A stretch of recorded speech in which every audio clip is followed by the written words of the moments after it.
Peace.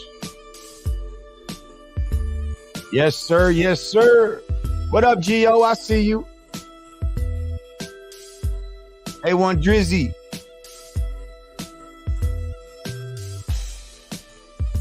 Horace Knopflin. My moderators are in the house. Ready to kick motherfuckers out. When they want to scream and shout. Yeah. Y'all motherfuckers get up in here now. Y'all see the headline.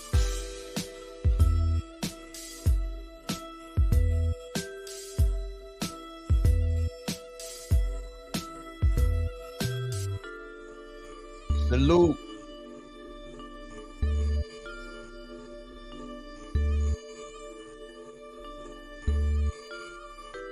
Shut up. You know we bringing up this. You know we bringing that up.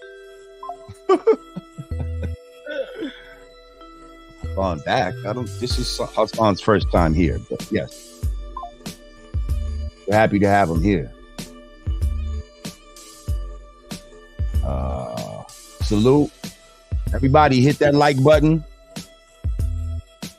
Hit that share button.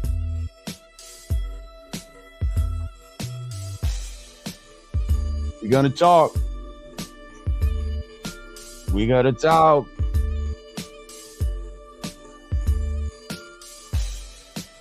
You been waiting for a new broadcast? Well, here it is.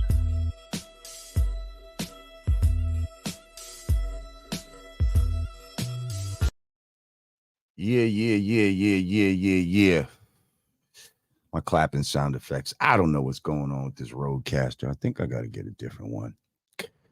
Because all that shit is acting stupid. But what's good, people? Welcome back to the Godcast. I am your host, Lord Jamar. And as you can see, we got a fucking hell of a show today. Peace, Heck 9. What's good? Said peace, God. Peace to the fam. Peace to you, Heck. Godcast regular. Rapmatic. Rapmatic. Is this you, Q? I appreciate your donation, but I'm a little tight with you right now. Because you're doing some real funny style shit. Having motherfuckers on your show and bringing my name up like Keith Murray. And then you had fucking, who'd you just have up there? Fucking Busy Bee trying to like, you know, almost retract what the fuck he said on my show. What was that about, Q? Come on, man. Stop that bullshit. Stop that bullshit. We gonna get into it, though. I appreciate your donation. Like I said, everybody get up in this piece.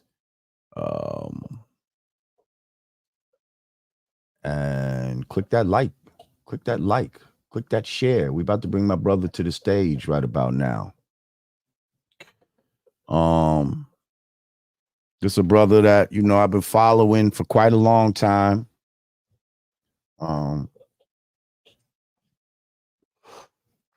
Ever since he's come on the scene,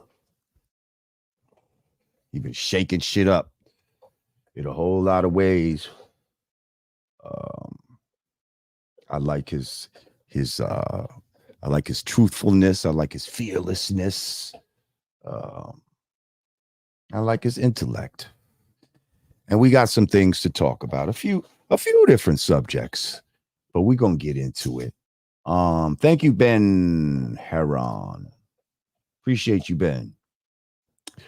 But listen, I know he's chomping at the bit like one of these pit bulls we got back here and shit, because he got fucking things he want to get off his chest. He said he got shit, just boiling right now, and I kind of do too out this motherfucker. We're gonna get into it. Listen, with no further ado, ladies and gentlemen, gods and earths, would you please welcome to the Godcast Poppy from Bronx River, Hassan Campbell, ladies and gentlemen. Clap it up. Hit him in the head with the headshot. With the headshot. Bang, bang, bang. Let me put you on the guest side so I can there you go. So I could do this if I have to. You know what I mean? Put you in the big joint like that. What's good, my brother? Oh man, it's a lot going on right now. It's a A lot lot going going on. on. There's a lot going on in hip hop, aka the house of homosexuality. Ooh, he just jumped right out with. He said the house of hip hop, aka the house of homosexuality. Well, what would make you still say a statement like that, sir? Why Well, don't you? I mean, let's keep it real. Who was Fat Joe talking about when he said, hip hop has a gay mafia? You know what I Mm, mean? He never mm, got into where the gay mafia was, but let's keep it real. Like, the boogeyman wants to come out and play, mm. and now, homosexuality is taking a stand. It doesn't want to be. It doesn't want to be called pedophilia. So we're gonna play the game and call it homosexuality, the house of hip hop, aka the godfather of rap, Africa Bambaataa, aka I mean he didn't wear no fingernails being painted when he grew up, but his offsprings around here running around with their dresses and their fingernails and they coming out. He birthed a lot of these bitch ass niggas.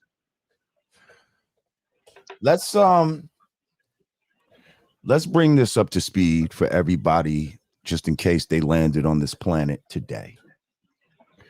Even though that's some bullshit, like there is no extraterrestrials from outer space, but that's a whole nother fucking show. Let's just say somebody wasn't acquainted with the whole backstory. Africa Bambaataa, who was the leader of the Zulu Nation, was accused by people like Ronald B. Stinger Savage and others of sexually molesting young men, underage men, under the guise of being the leader of the Zulu Nation back in the days. Am I correct about that? Absolutely. Now you may have come out before exposing Bambaataa before B Stinger, but for me, I feel like B Stinger's story was the first that it came across my desk as far as Bambaataa being a quote unquote pedophile, right? Yes. So I can remember back in the days very distinctly rumors going around, because to give people a backstory about my history, me fucking with, I don't know what I'm No, I'm doing. sorry, that was me. I was trying to share the Oh, live into my own community so that people know we live. copy. Me dealing with Grand Poobah, he was signed to Strong City Records with Master of Ceremony. Strong City Records was owned by Rocky Buchanan and Jazzy J. Okay, now Jazzy J was the real DJ for Africa Bambaataa. So first, I remember Jazzy J had a studio over on. It was over by the 6th train on East. Allerton. No, Was it Allerton? not the one on Allerton. That's the second studio. There was another studio over on the East by the 6th train and all of that type of shit. I forget the street, but Eastchester Avenue or some shit over there. Like, you know what I mean? And that's where I first started being around these Zulu Nation type of people. I seen Busy Bee record Suicide in that studio over there. And that's the first time that I ever seen Africa Bambaataa in person. Now I remember at that studio, and that's when I first started coming around kind of. At that studio, I remember hearing a rumor that Bambaataa was gay. Hang on, my fucking field light is not on. I forgot. And I was like, oh, word? You know what I mean? But again, he wasn't acting gay. But he just was seemed kind of weird, like a weird dude. So I think nothing of it. Then when the studio moves to Allerton Avenue, right? It's a bigger studio, a lot more people is over there. And at this point, this is where I feel like I first met B Stinger. B Stinger was like the intern of the studio. Like he would answer phones, he'd go to the store, he fucking do all of this type of shit. And the motherfucker was there every day. Now, there's plenty of times when I was there, B Stinger was there, Bambaataa was there. Like, niggas, everybody knew who B Stinger was. You understand what I'm saying? Everybody knew who he was. He was the little slow guy in the studio, smiley, you know? Go to the store. Oh, so he always was slow. He always was slow. He always okay. Was, yeah. He always was slow. He always was that type of, you know, those niggas that be in special ed, but they still hang out with regular niggas type of shit. Like, you know what I mean? Right. He seemed like one of those type of dudes. So that's just what it was. Fast forward when the allegations come out. So part of me is like, well, damn, niggas did say that Bam was on some gay shit. And I don't know if he was fucking with kids or not. But then when I heard him say, oh, not that I heard him say out of his mouth, but it was reported that he said that he didn't even know B Stinger. Well, sir, for me, that's when the red flag went up. I'm like, it's one thing to be like, yo, this nigga retarded. He's bugging. Everybody knows B Stinger. You know what I mean? It's one thing to say that. But to say that you don't know the man at all, now you're straight up lying. And I know you're fucking lying. Okay? And I'm calling you on your fucking lie. You do know him. You definitely fucking know him. Matter of fact, I remember one night, my man Sincere told me this after the allegations. He said that he needed a ride home or some shit to New Rochelle, and B Stinger connected him. Bambaataa ended up giving my man a ride home. Now, he didn't try no shit on Sincere, whatever the case may be. But B Stinger is the one was like, yo, Bam, could you drive Sincere home? Type of, you understand what I'm saying? Ooh. So I was just like, yo, why would you lie unless you got something to hide? You got something to hide. So now that lie combined with the rumors that I heard made me say, oh, nah, this shit look bad. And then that's after that is now when I started hearing your story. You know what I mean?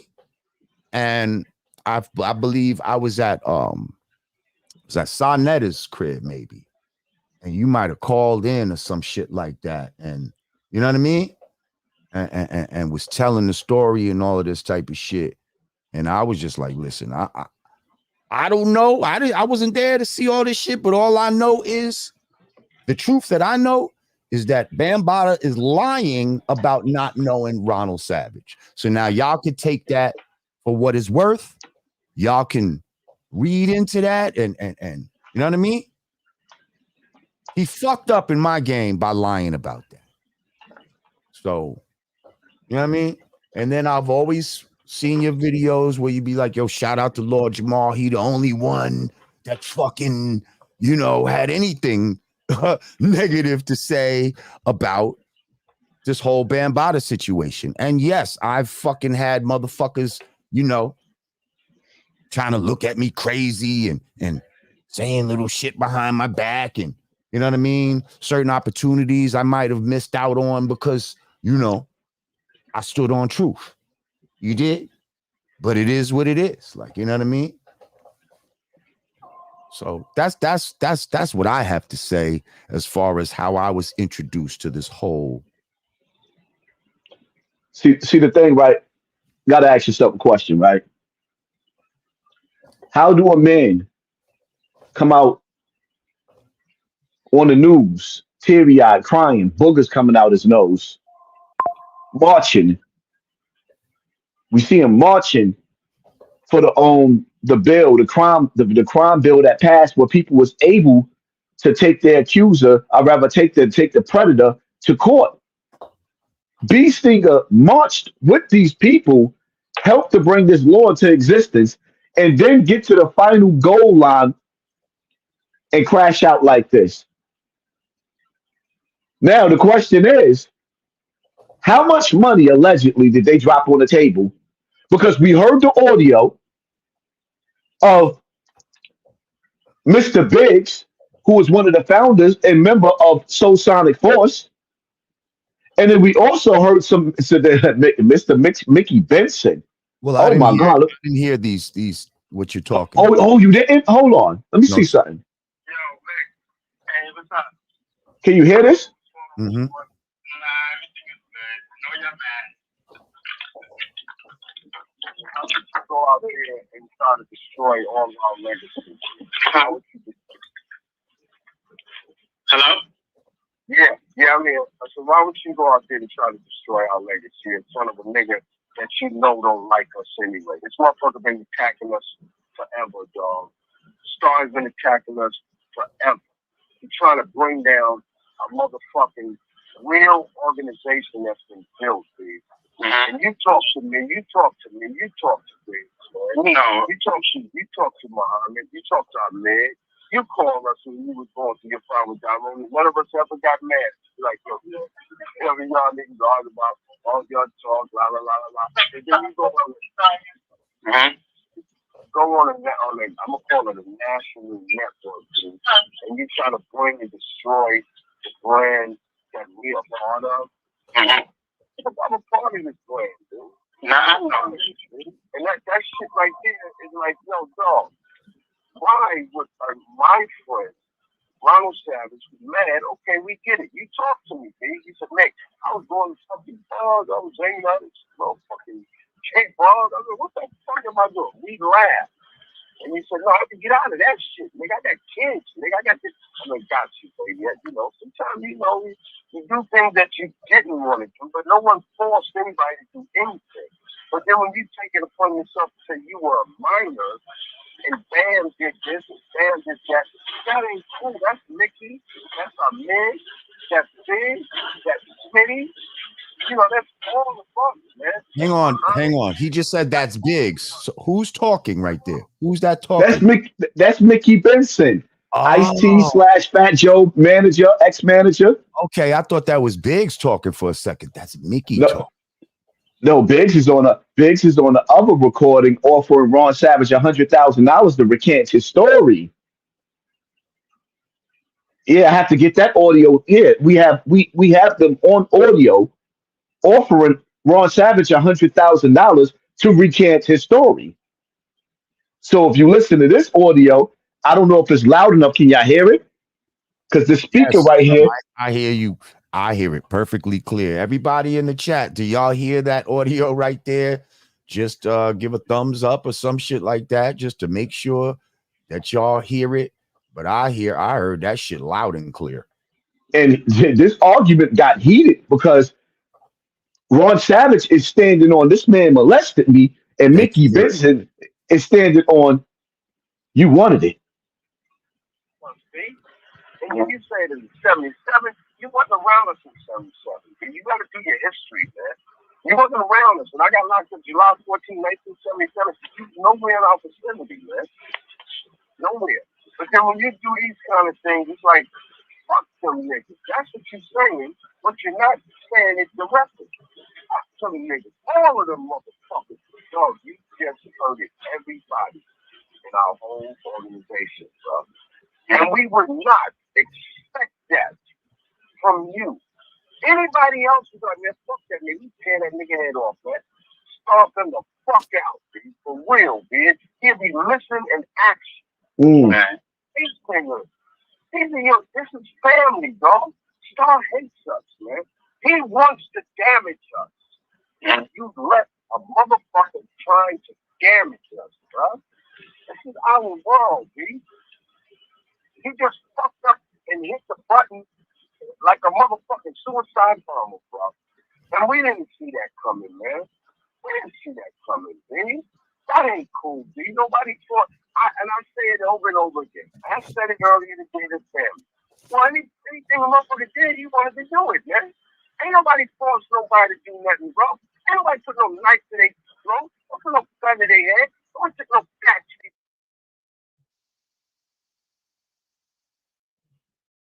Whoa. Why is we hurting the brand that we have, man? This is a brand, B. I gotta pause it right there. So you like do you hear? Yo, You know you wanted it. You know you liked hold it. You up. hear the predator in this nigga. Hold up. You know you wanted it. Hold You know up. you liked it. Hold He up, didn't hold up. force anybody to do anything. I see Layla Wills is in the house. She's in the fucking chat right now. Talk about keep talking, Mickey. You funny. Hang on. Shout out Stacy Galore. She said to live is to suffer, to survive is to find some meaning in the suffering. Thank you, Stacy. Okay, hang the fuck on. Whoa. First of all, where did we get that from? Where did we get this recording from? Where did This shit- recording is what B Stinger gave me to hold him down while I got his back. See, y'all gotta understand something. I came out on Facebook, and 2 hours later, there was a meeting, or rather, there was take it down, take it down, take it down. We're gonna set up a meeting. They was doing damage control because Mickey knew he couldn't talk to me like that. I would knock every tooth out of his mouth. He knew, especially then I was a psychopath.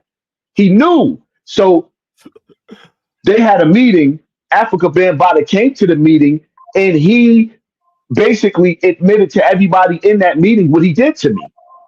Apologized, cried, and said, I'm going to seek help. I'm going to do better. We swept it under the rug. I didn't come out to the world. I came out to Facebook for 2 hours, took my story back. Now, Ron Savage heard that shit shook the internet. That 2 hours worth of talking shook the internet, but then my video came down. Certain people took my video, saved it. I didn't realize that the internet was like that. I was in the internet nigga. I was Poppy from Bronx River. So they took the interview. It ended up in Star's hands, and it came out after the video. They came out after Beat Stinger came out. Now, when Beat Stinger come out, I'm speaking to Bam on the phone like, listen, I don't have nothing to do with that dude. I never met Beat Stinger being in the Zulu Nation. I never knew him. So it's like I get a phone call and niggas is like, yo, they talking about killing you. And I said, all right, it's on. So from then forth, I became an internet personality because when you dealing with a family as big as that, you don't know who the hell coming at you. Bam got money. He's not going to come at me. And I was told the minute I got off the internet, that would be the end of my life. So I never got off the internet. I became Hassan Campbell because I was helping B Stinger fight his fight. And not only did I come to the table and give legs to this story, but about 20 victims came out telling their story. I just was the nigga that was consistent since 2015, 16, 17, 18, 19, 20, 21, 22, 23, 24, 9 years.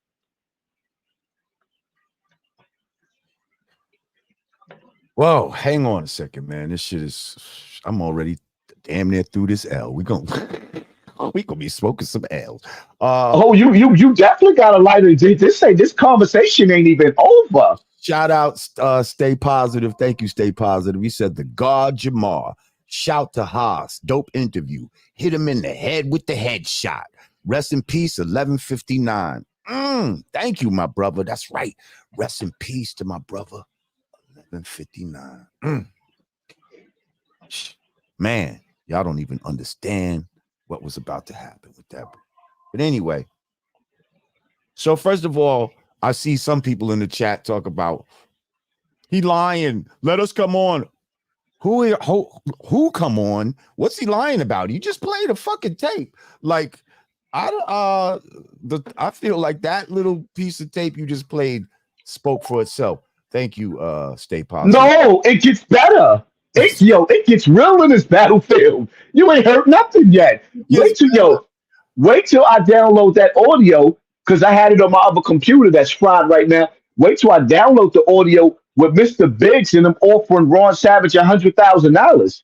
First of all, these niggas in the audience. Listen, if you want to be Africa Bambaata's penis spokesman, I would love to have you up on the platform so you can speak for his nutsack. I mean, Bam is not speaking for his nutsack, so we welcome you to speak for his nuts. See, so like I met Mr. Biggs back in the days. Again, see, I was the little nigga that was around. I'm trying to get rid of this word, nigga. I was the little dude, the young god that was around master ceremonies and shit like that. They taking me to shows and shit like that. And you know what I mean? I'm going to like 371 and shit like that. All kind of shit. So I know Mr. Biggs for quite a long time, right? And when all this shit happened, you know, I think Biggs got a little tight with me or some shit like that. You know what I mean? And Pooh Bah had me get on the phone with him. You know what I mean? And Biggs was like, yo, man. He told me he wasn't doing that shit. He said, if we would have known that he was doing this, and this is exactly what he said. He said, if we would have heard he was doing some shit like that, we would have cut him from asshole to appetite. Biggs is a big. Let me just say that I thought that little saying asshole to appetite was some fly shit. Like I remembered it because that's one of those sayings that you could say in the future or even put it in a rhyme or some shit like that. You know what I mean? So when he said asshole to appetite, I was like, damn, that's a kind of little fly little line right there. And I just say that to say that that's what the fuck he said. Like, if we would have known this, we would have cut him from asshole to appetite. Like, if he was doing that shit, we didn't know about it type of shit. Like, that's what the fuck Big said to me. So why did he offer Ron Savage $100,000 to recant his story? Listen. If Ron Savage wasn't lying, why would Biggs? Now, if you listen to this audio that I didn't finish playing, when Mickey first started, Mickey said to Ron Savage, he said, you speak to Biggs. When you fell out with Dyrone, who you was calling? Us. Dyrone is one of the founders of the Zulu Nation, the one that allegedly Africa Bambaataa made Beast Nigga go down on, his sister's own boyfriend. So if you didn't notice about Africa Bambaataa, what he was doing, why would you offer him $100,000 instead of whipping his ass for lying? You lie on the leader, the founder of my set, that comes with an ass whipping, my nigga. Instead, you offered them $100,000. Where they do that at? Now, if you sit back and you analyze it, we move up to today's date, and we see that Africa Bambaataa built that hip hop museum, and already they done got $20 to $30 million in donations and grants. This looked like a big hip hop movement going on. So now you got all the hip hop heads, which they supposed to say, yo, this is big for New York City. This is big for the Mecca of New York City. But it just so happened is the ringleader of this building just so happened to be a pedophile. So how does that work out? Another place, like, because the first building, the first monument in hip hop was the Bronx River community and the Bronx River Center, where all the jams were stoned.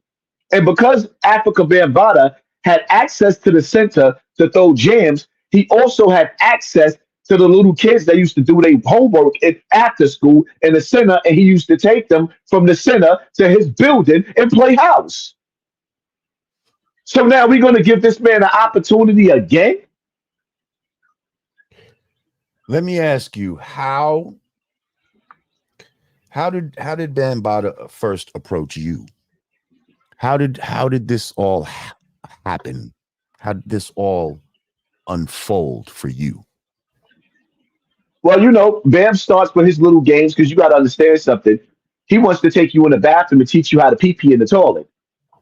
They show you how you're supposed to shake it. And then he's standing over your shoulder, looking over, making sure you're doing it the right way. That's how you know you're a child.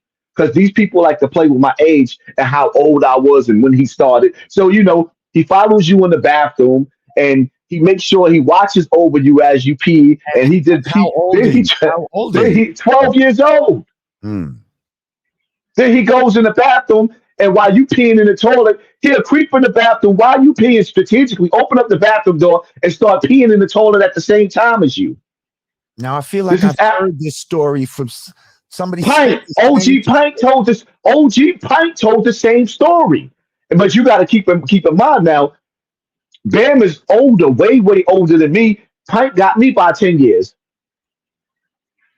Then he wants to. Then he wants to see. Oh, they got the workout room, and it's crazy because me and Eric, my brother, got life in jail right now, fighting on a pill, free to ock. Me and Eric, we sitting up in the weight room, right? And we lifting weights. Matter of fact, it was me, Eric, and Bo. We up in there, we lifting weights. Bam come up in there. Oh, take your shirt off. Look at those muscles. Let me see your muscles. Now a nigga got the young niggas hype. We all flexing our muscles. Hitting the bench. Next thing you know, we looking at each other like, yo, you seen that episode with Willis and Dudley and the one from Different Strokes where the dude was in the store and the dude had them taking their shirts Yes, off? yes. Yeah. Africa Bambaataa. You felt like Dudley at that point, dude.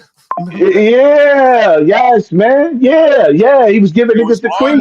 It was Arnold and Dudley. But see the thing about it is what you gotta understand in Bronx River as well. Bronx River was a dangerous project. You go outside to go to the store, like people lived in fear. Come even just going to the store, walking through the projects. So who you go to run to is either you getting abused in your home by your parents, they on drugs. He had the perfect breeding ground to sit up there and maneuver on children because he's the one. Bambaataa has a similarity to Michael Jackson, where Bambaataa, as big as he is, could turn into a little kid. That's why I don't believe in Michael Jackson, because they had the same personality and they stay around little boys. They transform into little kids and do little kids thing to make it the fun house. Oh, you said Bambaataa's house was the fun house? Yes, it was the fun house. You could go to Bambaataa's house and see any celebrity or come around any hood legend that you looked up to and felt, okay, I want to be part of the brotherhood. Not that you want to participate in the Vaseline and, it's healthy. You got to jerk off and the nigga trying to pull at your peckerwood. Then he trying to slip it in his doggone mouth and you looking at him like, ew. And he got whispers. And then you know that you so young, you don't even have pubic hairs behind, below your, your Johnson. You ain't got pubic hairs. But you could feel his big stabbing you in your stomach as he's sitting up there trying to force your little wee wee in his big mouth. Are you not entertained? I feel like at that age, though, I feel like I would have been old enough to fucking stab this nigga if he's busting in the fucking room while I'm pissing and all this type of shit, or I mean, damn.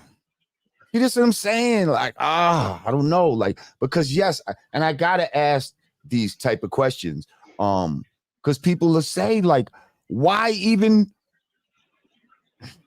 Yeah, why? See, here's the thing, right? Come back at all? Like, listen. First time he did that, because I've been going through the same thing my whole life. But even still, it's like I'm trying to escape one evil from the next evil. And my whole thing is, the only people that keep asking those whys to a 12-year-old, and then you got to sit back and you got to think, use your intellectual mind. If I was your son and you found out about that with your son, the first thing you would do if a nigga asks you why does your son go back is punch him dead in the mouth. Because now you're talking about a child. That's for one. For two, ain't nobody going to sit up there, right? Nobody going to sit up there and say what they would have did to the Zulu Nation back in those days. We are talking about the same Zulu Nation that beat the bricks off of METHOD, man, destroyed the Wu-Tang Clan, whipped them niggas out in their hometown. We talking about the mighty Zulu Nation that whipped a lot of rappers' asses. Let's keep it all the way 100. People are acting like we not talking about Zulu back in the days, the same gang that took all the gangs from New York and recruited them. All of them. You had people there with Zulu Nation that was worldwide. When Zulu came through the building at any of them shows and concerts, niggas was scared to death. So now all of a sudden, everybody talking about niggas ain't never won a fist fight in their life, but they talking about what they would have did to Bam. See, I understand definitely the power dynamic of somebody with that type of, it was different layers of power. It was that Zulu Nation power. It was that celebrity. Like, I understand it. I understand that part of it. Okay, maybe you feel like you can't do nothing physically, but yeah, I mean, yeah, but then I can understand almost being Hold that thought for a second, right? In the neighborhood. Listen to the grooming. You got to listen. First of all, you got to keep in mind, right? Mickey Benson is who? Ice-T ex-manager, Fat Joe ex-manager. You had powerhouses throughout Bronx River. The whole community, except for a chosen few parents, kept their children away. If the whole community was down letting this nigga do that, how the hell can everybody be mad at this 12-year-old boy? Mm. The nigga caught 85-90% of the kids in the community and all over the world. Got locked up in Brazil. But the crazy part about it is, and this is where I can see myself parting with this story and parting with black people. I don't even want to be black no more. I don't respect black people because they expected a 12-year-old boy to be a hero and the one to take that. And even still, throughout all the brokenness I've shown on the internet, you expect me to be the tough guy and tell me to deal with it. So cool. Let's keep that same energy. When the police shoot a black man down in the street, deal with it, my nigga. I'm not sharing that shit on the internet no more. It's not my problem no more. I was the spokesman and stood up for black people and black problems for 9 years on this internet. I don't want to do it no more. I don't give it. It's like I got an I don't give a fuck attitude. Let's all share that attitude because the reality of it is I made something out of myself. I don't have to fight Beast in this fight no more. He threw in the towel. I came out to hold this nigga down, and he betrayed me. He betrayed himself. He betrayed all the victims. So if the weapon is gonna be used against me, well, why you did this, why you did that. Nobody's questioning Africa Bambaataa about why he felt so comfortable sitting up there putting little boy's peckerwoods in his mouth. No, never, not one time did any platform tell that fat, nasty bastard, we deserve answers. But everybody want answers. I'm supposed to answer for my 12-year-old frame of mind when I'm grown. And then, oh, you took pictures with him. I gave y'all pictures to show that I knew him. He told y'all that I didn't know him. And instead of y'all calling him a liar, because he said he didn't know none of the people who accused him, then when I showed the pictures, well, why did you take pictures with him? No, the question is, why did the fat, nasty bastard lie? Why do y'all constantly keep playing this courtroom game where y'all not going to let him take the stand, but y'all going to antagonize the victims? Fuck that. Eat a dick. That's how I feel. So I knew, rest in peace, I knew B.O. Okay. My man Trev, actually, rest in peace. Rest in peace. Another monster. Both of those two niggas together died back to back while I was in jail. I was in jail for that. You know what time it is. See, when we talk about, then I get my gear and we give Trev a call because he work in the barbershop, right? That's the Trev we talking about. Yes, we talk about that Trev. And Trev was my man. You know what I mean? Eden Wall and all that type of shit. Like, listen, Trev was my man. So, and like you said, B.O. and Trev was on some monster shit, right? So, yeah, they called them niggas united. When them niggas started, when they united, it was a different ball game. Yeah, B.O. and Trev. Different ball game. So, they call you Baby B.O., right? There's people that are in here. I'm looking at the chat, and people is saying, why you just ain't off this nigga? Because if I would have offed him, first of all, I tried to. One day I was going to off him. And if Eric was here, he'd tell you the story, but Eric didn't know I was going to off him. He thought I was playing, until all this came out. He was like, yo, dogs, you was really serious. So we was in Parkchester one day, right? He had Bam had an apartment in Parkchester as well, Union Port Road. So Mm. we in the apartment, and I told the nigga Bam, I said, I'll kill your ass right now. Bam started laughing. He was like, and you won't get out of my house. So I looked at Eric. Eric looked at me, and we went to the door and tried to open the door. There's nothing that we could do to open that nigga lock. All that nigga did was touch the lock and the door opened. Me and that nigga looked at each other like, yo, he got gin in his house. You know what I mean? At that moment, though, I was really itching. I was going. I'm gonna be honest with you. I was gonna blow his brains out then. But Mm. my whole thing is what people gotta understand is if I would have killed Bambaataa back in the days, and people wouldn't have known why, if the whole world didn't know why, like right now, my mother would have died, my brothers and sisters would have died, and anybody in my family would have died. Let's Mm. just be real. Mm. No matter how busy I got, niggas could talk all the shit that they want to. If you take the shot and you would have took the shot at Bam, there's not one hip hop family that wouldn't have been sending their army at me. Never mind the Zulu Nation. You probably would have been coming at me like this nigga killed Bam. Ain't nobody. MC Light would have been coming at me. Queen Latifah would have been coming at me. Everybody would have been coming. And as a disclaimer, we're not saying that, Bam should be killed or anything. We're not advocating that. This is just some shit that I actually seen in the chat as a question. Right. So I asked it. Yeah. So yeah, just recently I saw this video with B Stinger, Ronald Savage, talking about he saw Bam somewhere and and they parted ways and they embraced and Petona Park. it was cathartic for him, basically, he was trying to say. I don't know. To me, like you said, he threw in the towel. It was very disappointing. It was like, what you do all of this for? It's almost like you missed him or some shit like that. The way he was describing it was almost like, I missed this guy. Oh no. And then you allow this motherfucking cracker to call out Africa Bambaata's name and use the Universal Zulu Nation? That's fucked up, B. He sounds like a child right now. I don't know why he's talking about the Zulu Nation, and I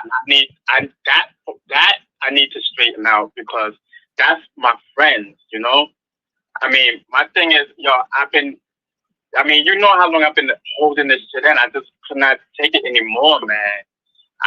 You keep telling me that every time you spoke to me. You told me you believed it when you spoke to, let me stop right there. Okay. So he's been telling these niggas on Bam before he came out, I can't take this no more. Mickey Benson just admitted to that, okay, but you telling me now he about to go, you talk to your counselors and all of that. B Stinger been telling these niggas what Bam did to him. And they overlooked this shit. They didn't do nothing. So now, let me let him finish talk. Listen to this, because what changed his mind? This is the real B Stinger right here. Thank you, Stacy. She said B Stinger said they tried to Malcolm X. You relieved it. And you talk to me. You talk to me. Hold on, I got another card and hold on.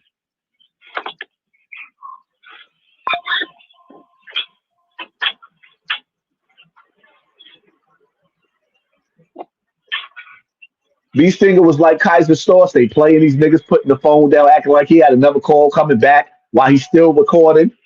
Playing them. But nevertheless, when you listen to this audio, he's sitting up there saying, I told y'all. Hello? Yeah, I know it, man. Yeah, that's bad, dog. It's bad, dog. It's like being around someone that you had sex with, and then they betray you. You don't know what that person is like to at that point. How many people he implicates some things that he had? How many motherfuckers that he say was standing there? How many people he say was sitting there? That's not cool, B. I don't give a fuck, man. I'm 57 years old, man. Bam is 60 years old, man. Y'all are tearing us apart with the bullshit, man. If this was something that was on your mind, this shit should have been out 20 years ago, 25 years ago. You destroy a brand. You don't destroy a brand, dog. You are trying to destroy a brand. And do you think, in my mind, that everyone is going to call these things and say, yo, man, you shouldn't do that. You shouldn't do this. It ain't good, see? Indirect It threat. ain't good, bro. It ain't good. It ain't good, man. That's all I'm going to say, bro. And it ain't cool. You went to a motherfucker who tried to destroy the book in every interview this nigga Star ever did. He always tried to deface the Zulu Nation and doing it through Africa Bambaataa. Did he ever fuck Bam? Did Bam ever fuck him? Did he ever suck Bam's dick? Did Bam ever suck his dick? He's hearing hearsay. And it ain't cool, man. It just ain't cool. And you gave this man a platform. For what reason? It had to be about money, bro. What about exposing my heart? Now that My book is sitting there. My book is sitting there. No, I have a book sitting there. Evidently, I want motherfuckers to see that book and that cover. man, see now you're disrespecting me. This shit ain't about no fucking money. I don't give a fuck about that. You know what I'm saying? Everyone, see now, when y'all come out like that right there just makes me say, fuck it. You know what I'm saying? Fuck it, then fuck it. I ain't got no more to say to you, bro. You know what I'm saying? Fuck Look, it don't have nothing to do with that. Well, say fuck it, bro. I'm gonna accept that, man. Ain't no, you just disrespected all of us, bro. And you talking about you feel disrespected and you disrespect the whole brand that we got? I didn't do that. I didn't disrespect y'all. You know what I'm saying? I'm gonna let it be known that the Zulu Nation don't have nothing to do with this. You know what I'm saying? The guy is putting up our logo, Universal. Listen, just to be. Let me pause it for there right there, right? Mickey said, the nigga Mickey said, you got your book. You wanted people to see that book. B Stinger re-edited that book and put Africa Bambaataa name in that book after all of this happened. So Mickey,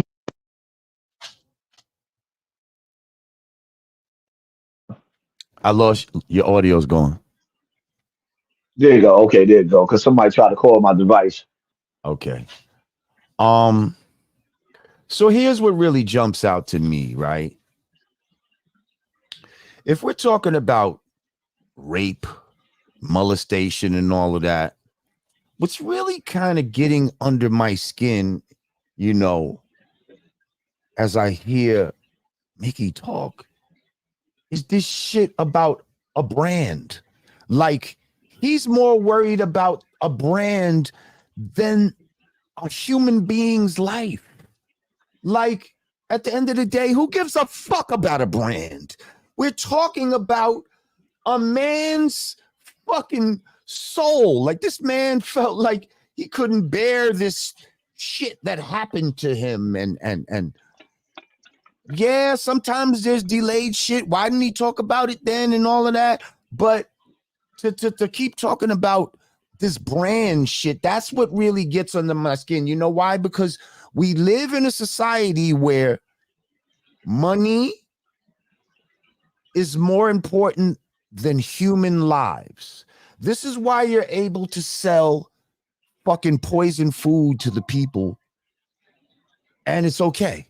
Like, you know, you could fucking do all kinds of fuckery to the people, and as long as you're making money from it, it's cool. And that's the devil's mentality. And when you move like that, you're moving like a devil, and I don't give a fuck what your skin complexion is. It's all about the mindset. You know, people talk about, when I tell people Kamala ain't black, oh, by the way, Kamala Ain't Black is on available on Spotify for streaming right now. We'll play it in a little bit. But yeah, the Kamala Ain't Black song is out. And if I say somebody is black or not, I'm not talking about your skin complexion. I'm talking about your mindset. Are you black? Like, did you grow up with the Black American experience? If you first generation in the hood, you're not really black. You might know some black shit, but you're not truly living and thinking as a Black American. And that's what the fuck we talking about when we say she's not black. But yeah, I'm going off on another tangent. But yes, that's what really got under my skin in that whole conversation, as he keeps talking about a brand. What do you think about that? You hear the coldness in him. That shit sound cold as ice. Yeah. Why you ain't come out later, earlier in the game? Yeah. Oh, word, that's how you feel? I'm gonna accept that. B Stinger is scared to death. He has no friends. He has no girlfriend. Nobody wants to lay down with him. Nobody wants to accept him. So he's like the dude from 300, the little hunchback nigga that just wanted to fit in with Xerxes. What you think he gonna do? Now he's going outside to the parks again. He got that mighty Zulu. He got the mighty 75, 65-year-old niggas, them 60, 75. You ever ask yourself a question? Why is it that all these Zulus, you don't see their offsprings, their children becoming Zulus? You got Zulus. The Zulu Nation, by far, is the biggest organization, the biggest first family ever in hip hop. Nobody has never matched the size or the army of the capacity of the Zulu Nation. You got Zulus in Brazil, you got Zulus in the UK, you got Zulus all over the place, right? Why you don't see their children carrying on tradition? Nah, that shit like Freddy Krueger. 1, 2, band is coming for you. Like niggas is running. So it's safe to say when Bambaataa dies, Mickey Benson dies, Smitty dies, Pepsi old ass, the dead bitch dead, the same old bitch that they went to go celebrate that she put the hit on me and B Stinger's head. Now he's at the barbecue. He's at the barbecue when he reunited and it feels so good. That barbecue he was with Africa Bambaataa was Pepsi's memorial. The same bitch that ordered the hit on him that said that she wanted the Zulu Nation to go out and kill the infidels for trying to bring down their nation. How you go to the bitch funeral that ordered you dead, my nigga? Because he lightweight retarded. I'd say. Just, lightweight. The dirty niggas Kaiser Sose, but listening to Mickey Benson in action. Now just imagine if they played this nigga nasty voice on the 10 o'clock news. The Zulu Nation is disrespecting me. I'm Zulu. I'm Zulu for life. And I'll straighten that out. This don't have nothing to do with y'all. This is what happened to me, what Bam did to me. I had to get it out. And I want people to respect that, man. Like, yo, come on, man. Like, yo, I've been living with this shit. And I've been telling people know over the years, and people been told me I should have said something. But no, me, I'm protecting Bam. You know what I'm saying? I'm a victim, and I still protected him. Now, mind you, this audio was like 7 years old. He's telling Mickey Benson, I've been wanting to come out. Mickey Benson admitted, yeah, you've been telling us, but we've been telling you to chill. He didn't lie on Africa Bambaataa. He been wanting to get this shit out because the nigga felt violated. He wanted to be down with a family. He wanted to feel part of the first movement of hip hop. He wanted to feel good about the family he was a part of. And Bam took advantage of him. On top of the fact that you took advantage of a nigga that got a disability. You fucked a nigga with a disability.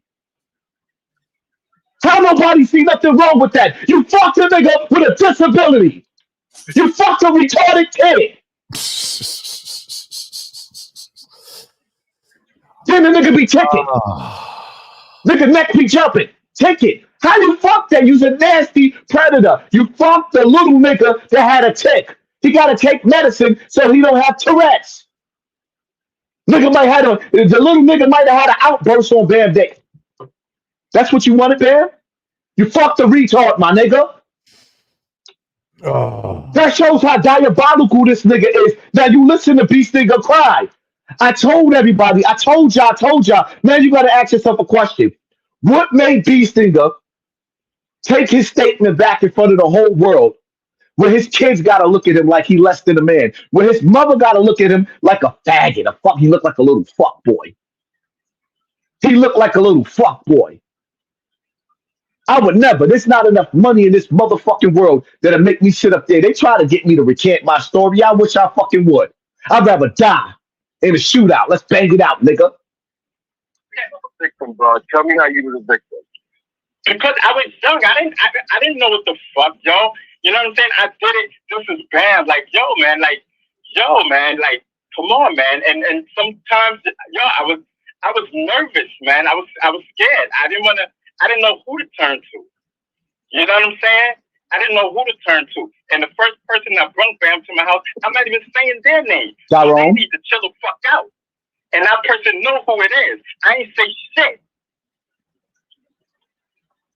You know what I'm saying? I ain't say shit. I kept that person 100% out of it because I love that person. I would never ever say who come Bam to my house.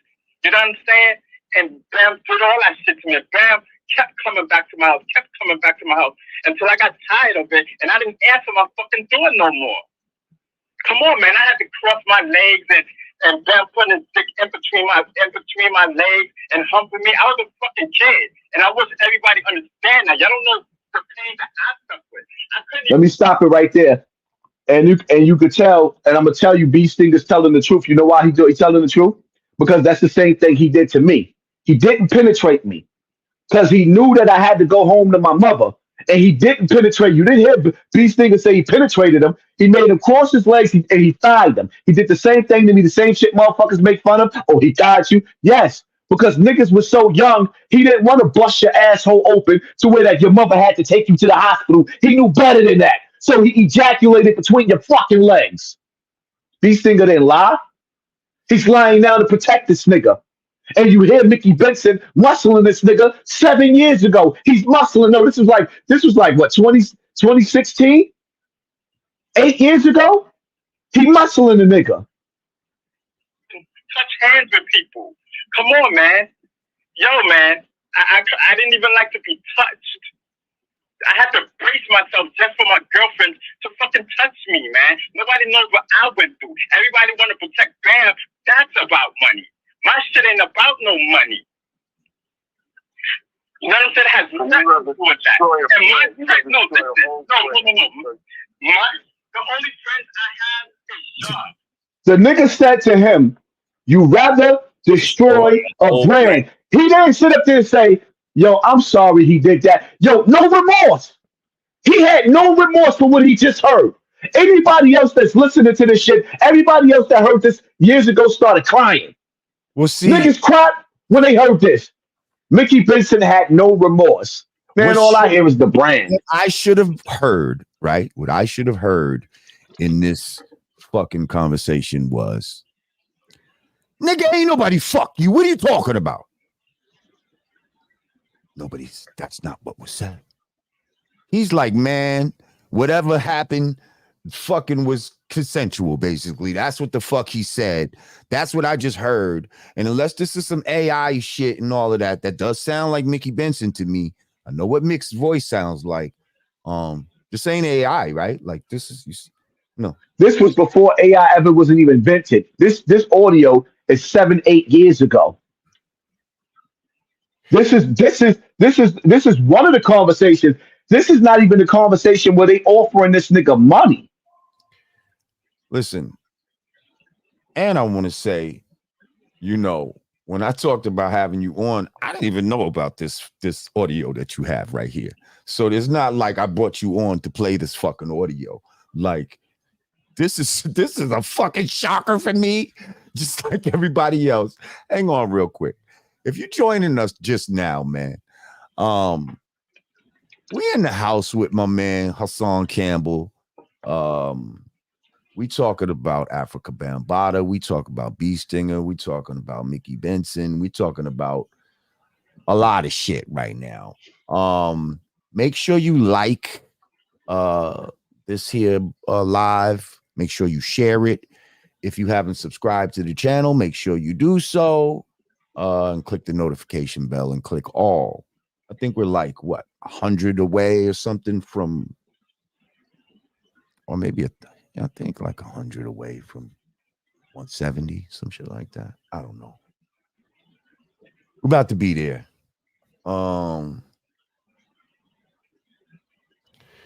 Yeah. Let's maybe switch gears and come back for a second. Yeah, you got to bring the temperature down, right? Yeah. Well, it still might get heated though. Well, depending. Now you, sir, are you half black and half Puerto Rican? I'm all black, mother and father. Okay. So I saw an interview where you was with my Asian man Tiger, right? Tiger. Yeah. And I've been on Tiger's show as well. And he asked you about the Puerto Rican shit. About, Lord Jamar said they wasn't creators in the beginning. And you said to him, no, that's not true. And you did say, and I was a little disappointed, you said ask Bam or some shit like that. Well, see, for me, confused why you would even use Bam as a reference, like because whether I like it or not, I can't erase history. Right, and exactly, and that's why we got to tell the truth about who were the creators, not the participators. See, I think people are getting confused about who was there and who was influencing what. You understand what I'm saying? Hip hop comes from Black American youth culture. There's no other cultures that are influencing hip hop. There's no Spanish flavor inside hip hop. There's no Jamaican flavor inside hip hop. Now, some of these people were there, but they were adapting to Black American culture. So I think sometimes people don't explain the situation correctly and be like, Lord Jamar said they wasn't there. No, that's not what I said. Well, isn't Cool Herc in Africa Bambaataa West Indian? Right, but what did they do that was West Indian? See, they were influenced by people like DJ King Mario. They weren't doing some Jamaican shit and bringing it here and saying, hey, Americans, check out this new thing that we have. That's not what was going down. And just because their lineage was that doesn't mean the influence that we're dealing with comes from that. Do you understand? So it doesn't matter what the fuck their lineage was. Most of these people were here trying to be American. If your parents was Puerto Rican and they spoke Spanish, they hoped to God that their children would learn English because that would make their life better here in America. That's why they left where they was in the first fucking place, to come here to have a better life. And the only way you can do that is to be American, not to hold on to your Spanish shit. So these Puerto Ricans and the early ones that fucked with hip hop were the early adapters, the ones that were forced to be with us, the ones that were in the projects, basically, because the Puerto Rican neighborhoods didn't really fuck with hip hop like that. It was the Puerto Ricans that lived with Black people that were fucking with it, first of all. Right. And these people, especially at that time, had afros. There are a lot of darker Puerto Ricans. You couldn't even tell that some of these motherfuckers was Puerto Rican till you went to their crib. So all I'm saying is, yes, Puerto Ricans were there in the beginning. They were the first ones to participate in the art form. But make no mistake about it, this is just a continuation of many art forms that foundational Black Americans have created, such as jazz, gospel, soul, funk, R&B, country, rock. Like, this is one of the many things that we've created here as Black Americans. And I'm sorry, the same way you're not going to allow people to lie and shit like that about any kind of history, we're not going to do that about hip hop. Do Do you Listen, understand? listen. You know what? I'm always gonna respect my elders. I was raised to respect my elders, and I have to respect your age over my age because you saw more than what I've seen. I Right. could only go. I could only go based off of. That's like me being in jail. I had a couple of fights arguing over where hip hop started, whether it started in Bronx River or it started with Kool Herc. Because of course you're going to go with the people that influence you around you. Now, I definitely don't think Mario got not even half the credit that he deserves at all. As a matter of fact, in my younger years, I didn't even know his name. Then when you start to hear other people like, nah, Mario, Mario, Mario, it's like, wow, okay. So now we just totally left Bronxdale out. See, here's and this could be controversial, but here's what a hypothesis I have, right? I believe that in the New York City area, not just the Bronx, but in the New York City area, because you got reports of Grandmaster Flowers and people like that in Brooklyn and shit like that. You got people out in Queens where we're all doing a similar thing. You know why? Because we was all unified by shit like Soul Train. And we was unified by the Black Power movement and all of that James Brown. Everybody fucked with James Brown. So this whole energy of people that moved from the South came up here to the New York City area specifically. I believe many of these children started doing what's called hip hop. And the reason why everybody's claiming their own section is because shit was very sectioned off at that time. Like when you be in your fucking hood, you just be there. Like motherfuckers wasn't traveling around. You couldn't travel around back then. You understand what I'm saying? You couldn't just go to somebody's projects and be like, oh, they're having a jam over there. Like, nah. Like everybody's shit was for their own fucking area. And so what I'm starting to see is people were doing this very similar things around the same time, but in different parts of the New York City area, and even in Westchester, it was happening. Okay. Like New Rochelle, DXT will tell you that's one of the first places in Westchester that hip hop came about. And this was like early. You understand what I'm saying? So, yeah, that's just a hypothesis that I have based on hearing all these different stories that came at that time. Hang on a second. Let me just acknowledge a few people real quick. Let's see. C. Medina said, thank you for standing with Hassan. 100. Thank you, C. Medina.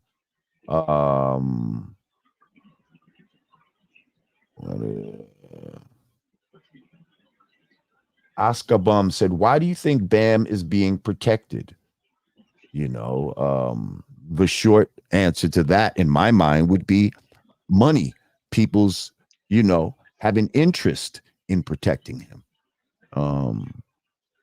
That would be my answer to that. Stacy Galore said, B Stinger said they tried to Malcolm X him. Thank you, Stacy.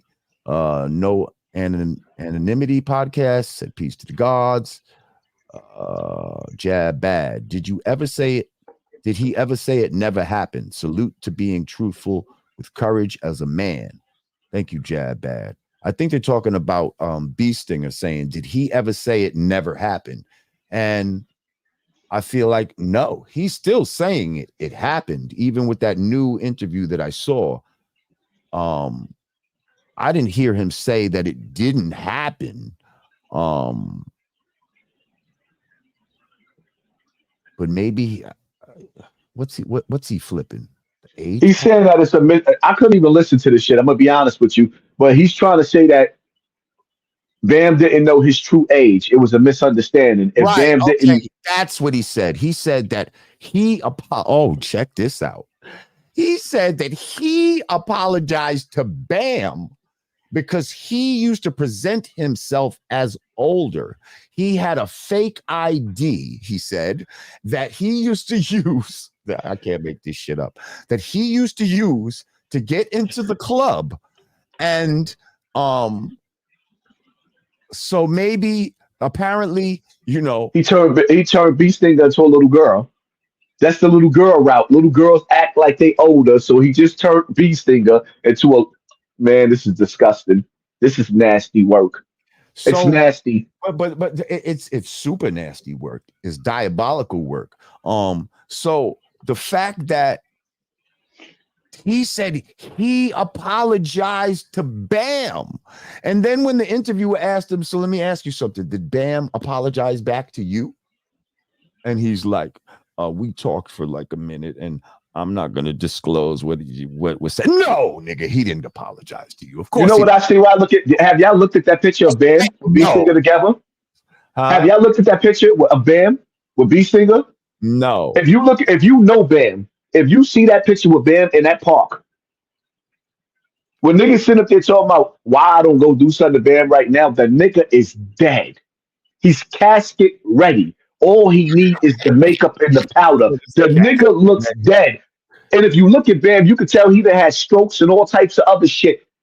If you look at him, you could tell this internet, the ass whooping that I gave him in real life and made him live through the humiliation because Africa Bambaataa was up there next to Farrakhan, a couple of steps down, but he was respected. He was I respected don't in know that light. that much. I mean, he For was some people, listen, yes, and for some people, yeah. he was, No, and, you and even to the point to where that I guarantee you, you will never ever see Africa Bambaataa come out and admit to the world that he's gay, because he's also up under the Moorish temple who does not accept that. So now what he's doing is he's letting everybody else call him gay and say that this was a gay love affair that he had, but he will not admit that he's gay. Nor if you ever see Africa Bambaataa, you will never see him as a gay man. You will see an old man that looks like a man. And two, you catch his demeanor behind doors. He's a creep. So this guy Hove, thanks for your donation, but he said, what's have you for child victims, Mr. Hassan, beside talking on YouTube? See, here's again, we got another person that never fought any battle. Most people who's ever been on the front line, the most that they've ever done is use their words first to wake the people up. Number one, number two. Now you want to be like you want to act like you sophisticated and ask me what have I done, motherfucker? You talking to somebody that's uneducated, that's still trying to figure life out, and asking me what the fuck I have done, other than the fact that I've seen people killed behind the scenes, behind this beef that's going on behind the scenes that I don't talk about. People done died for this shit. How the fuck you gonna ask me that? Well, I gotta walk around and protect myself. I got shot going to Bronx River, bringing awareness to this shit, having a mental meltdown. I caught a bullet and almost died. If that ain't good enough, you can eat a dick, my nigga. You and your mother, the bitch that gave birth to you. If that ain't good enough, your black people don't deserve no more from me. Stacy Galore. First of all, what in the thumbnail is going on? What in the stripper thumbnail is that?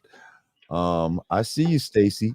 She said, I cannot and will not recant anything, for to go against conscience is neither right nor safe. I mean, I cannot disagree with that. Jab bad. This is why the alphabet community runs hip hop. Okay, I don't know what you mean by that, but thanks for your donation, Jab bad. Mo get it. What's up, girl? Oh, snap. Lord J got Haas in the building. Let's go. Keep speaking facts, Lord Jamar. Mo Get It is a long time, subscriber of the channel, and we love her here. Stacy Galore once again. Oh man, Bee Stinger is in the house. Facts. Oh, Bee Stinger? Is Bee Stinger in here right now? Let me. Yeah, of course he is. He watching. He's scared. The nigga like, who? Scooby Doo? We got Lord Jamar and Hassan Campbell. Yeah, because somebody hit him up. Yo, Lord Jamar and Hassan Campbell is on YouTube right now talking about you right now. Bee Stinger, listen to yourself, baby. Why the hell would I want to disrespect my relationship with my friends. Y'all my only friends. This don't have nothing to do with y'all.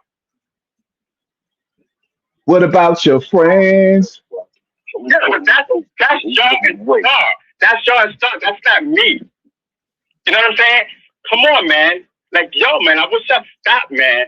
Like, y'all know what happened. So stop covering for him. That's the thing that makes me mad, man.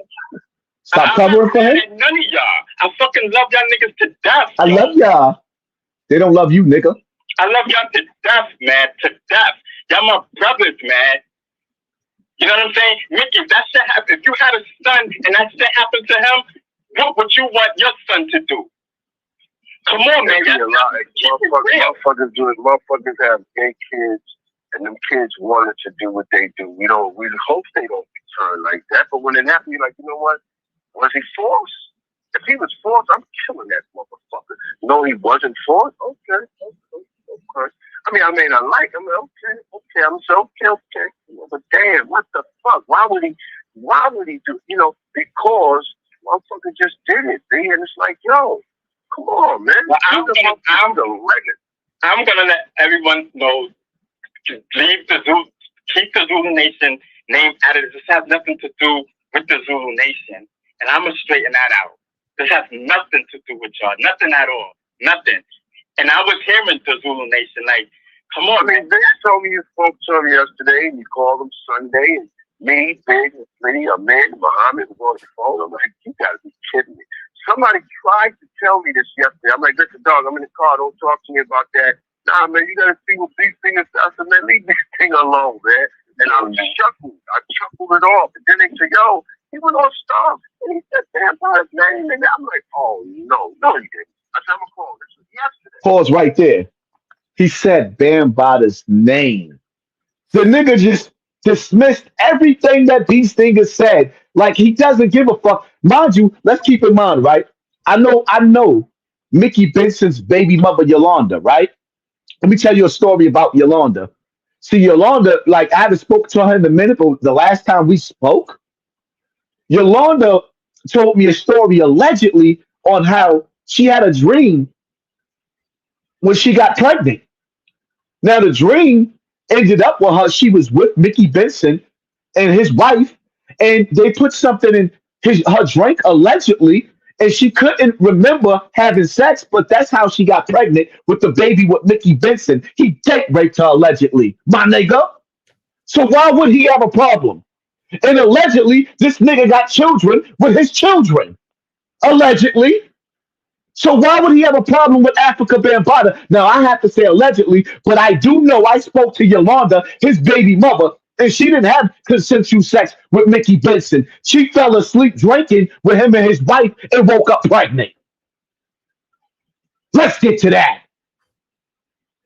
So for 9 years, B Stinger, I came out 2015. 2016, you hear the cries of B Stinger begging and pleading. I told y'all. What you expect him to do against an army that just got $20 million in grants? And some say they're going to get up to $500 million behind that building and the artists and the things that they want to do. What do you think? B Stinger can't stand that kind of shit. It's like, yo, let me tell you something, Lord Jamar. It's to the point now where I've seen little things even among some of the people in my crew where I cut off all my friends now. It's just me by myself.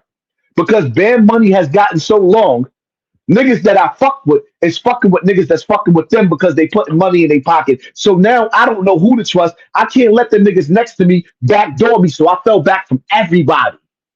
I'm fighting for my life right now. There's no retreat, no surrender. YouTube playing with my money. The views is going down constantly. So every bag they took my monetization for a whole year. So I went from making $40 and $50 and $30,000 a month on YouTube to now they trying to give me peanuts. They won't send out my notifications. Yeah, I'm being sabotaged because hip hop has a movement. When Fat Joe got on Instagram and said that you were trying to destroy the hip hop movement, an hour and a half later, I lost my monetization. And Joe said he didn't have nothing to do with that. And shout out to Joe if he didn't have nothing to do with that. But the reality of it is, he don't know the influence. Joe has power in his voice. So Joe don't even know. Sometimes he could say something. I get it. You want to believe in Africa Bambaataa. You don't want to turn on the Godfather of hip hop. I get it. KRS-One didn't want to turn on the Godfather of hip hop and said that even if Bambaataa is wrong, we should still stand next to him. I just hope that KRS-One, I get the chance to see him again so he can say that to my face and we can fight the power. It is what it is, man. See, KRS, has been saying a few disappointing things as of late. First of all, shout out to Iasia M. As always, peace to you, Queen. We love you, Queen. Thank you so much. As always, we appreciate your support here. But yeah, KRS has been when he said that shit, whenever he said that shit, I was like, whoa. Like, I was very taken aback by that. Yeah. KRS, I ain't gonna lie, KRS has done and said some things over the years that, would just kind of have me scratching my head like, what's that all about? Like, you know what I mean? Like, but yeah, just recently when he tried to say, like, one of the last things he said was that hip hop couldn't have been created without other cultures, basically. That's when, I had to talk against him. That's when, for me, let me put the nail. Like, it was the last straw. Did you listen to this? Oh, okay. See, damn, that's some bullshit. What happened?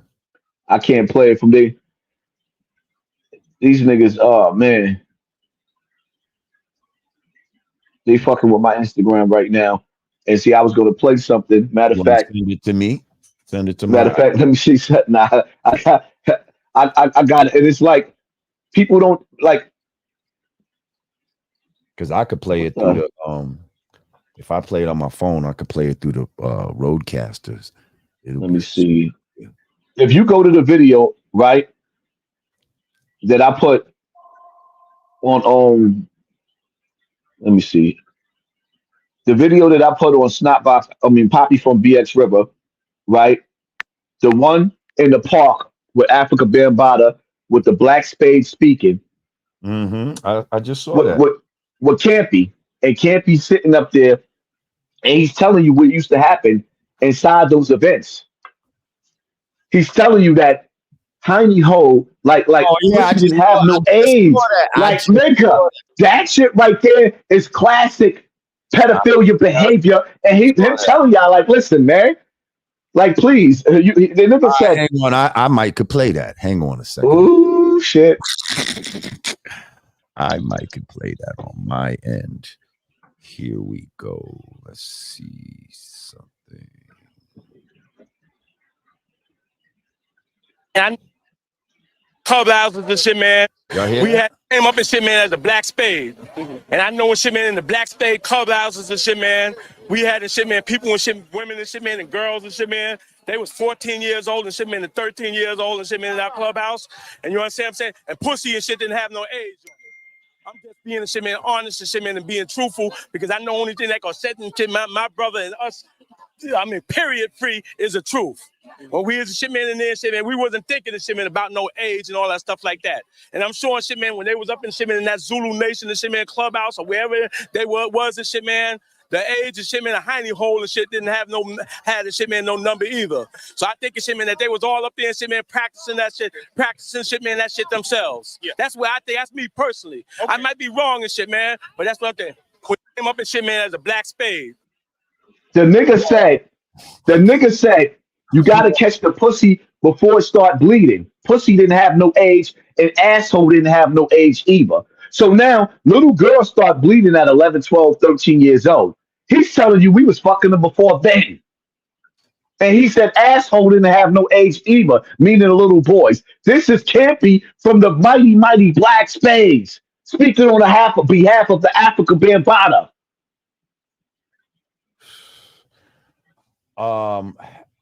First of all, I just got a text saying that B Stinger is still in the chat.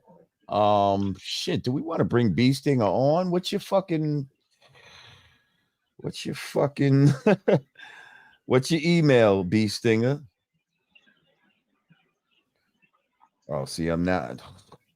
Ain't nobody going in. Honestly speaking, I don't even think Beasting at this point deserve a voice. Because why would we even listen to somebody that would falsely accuse somebody of rape?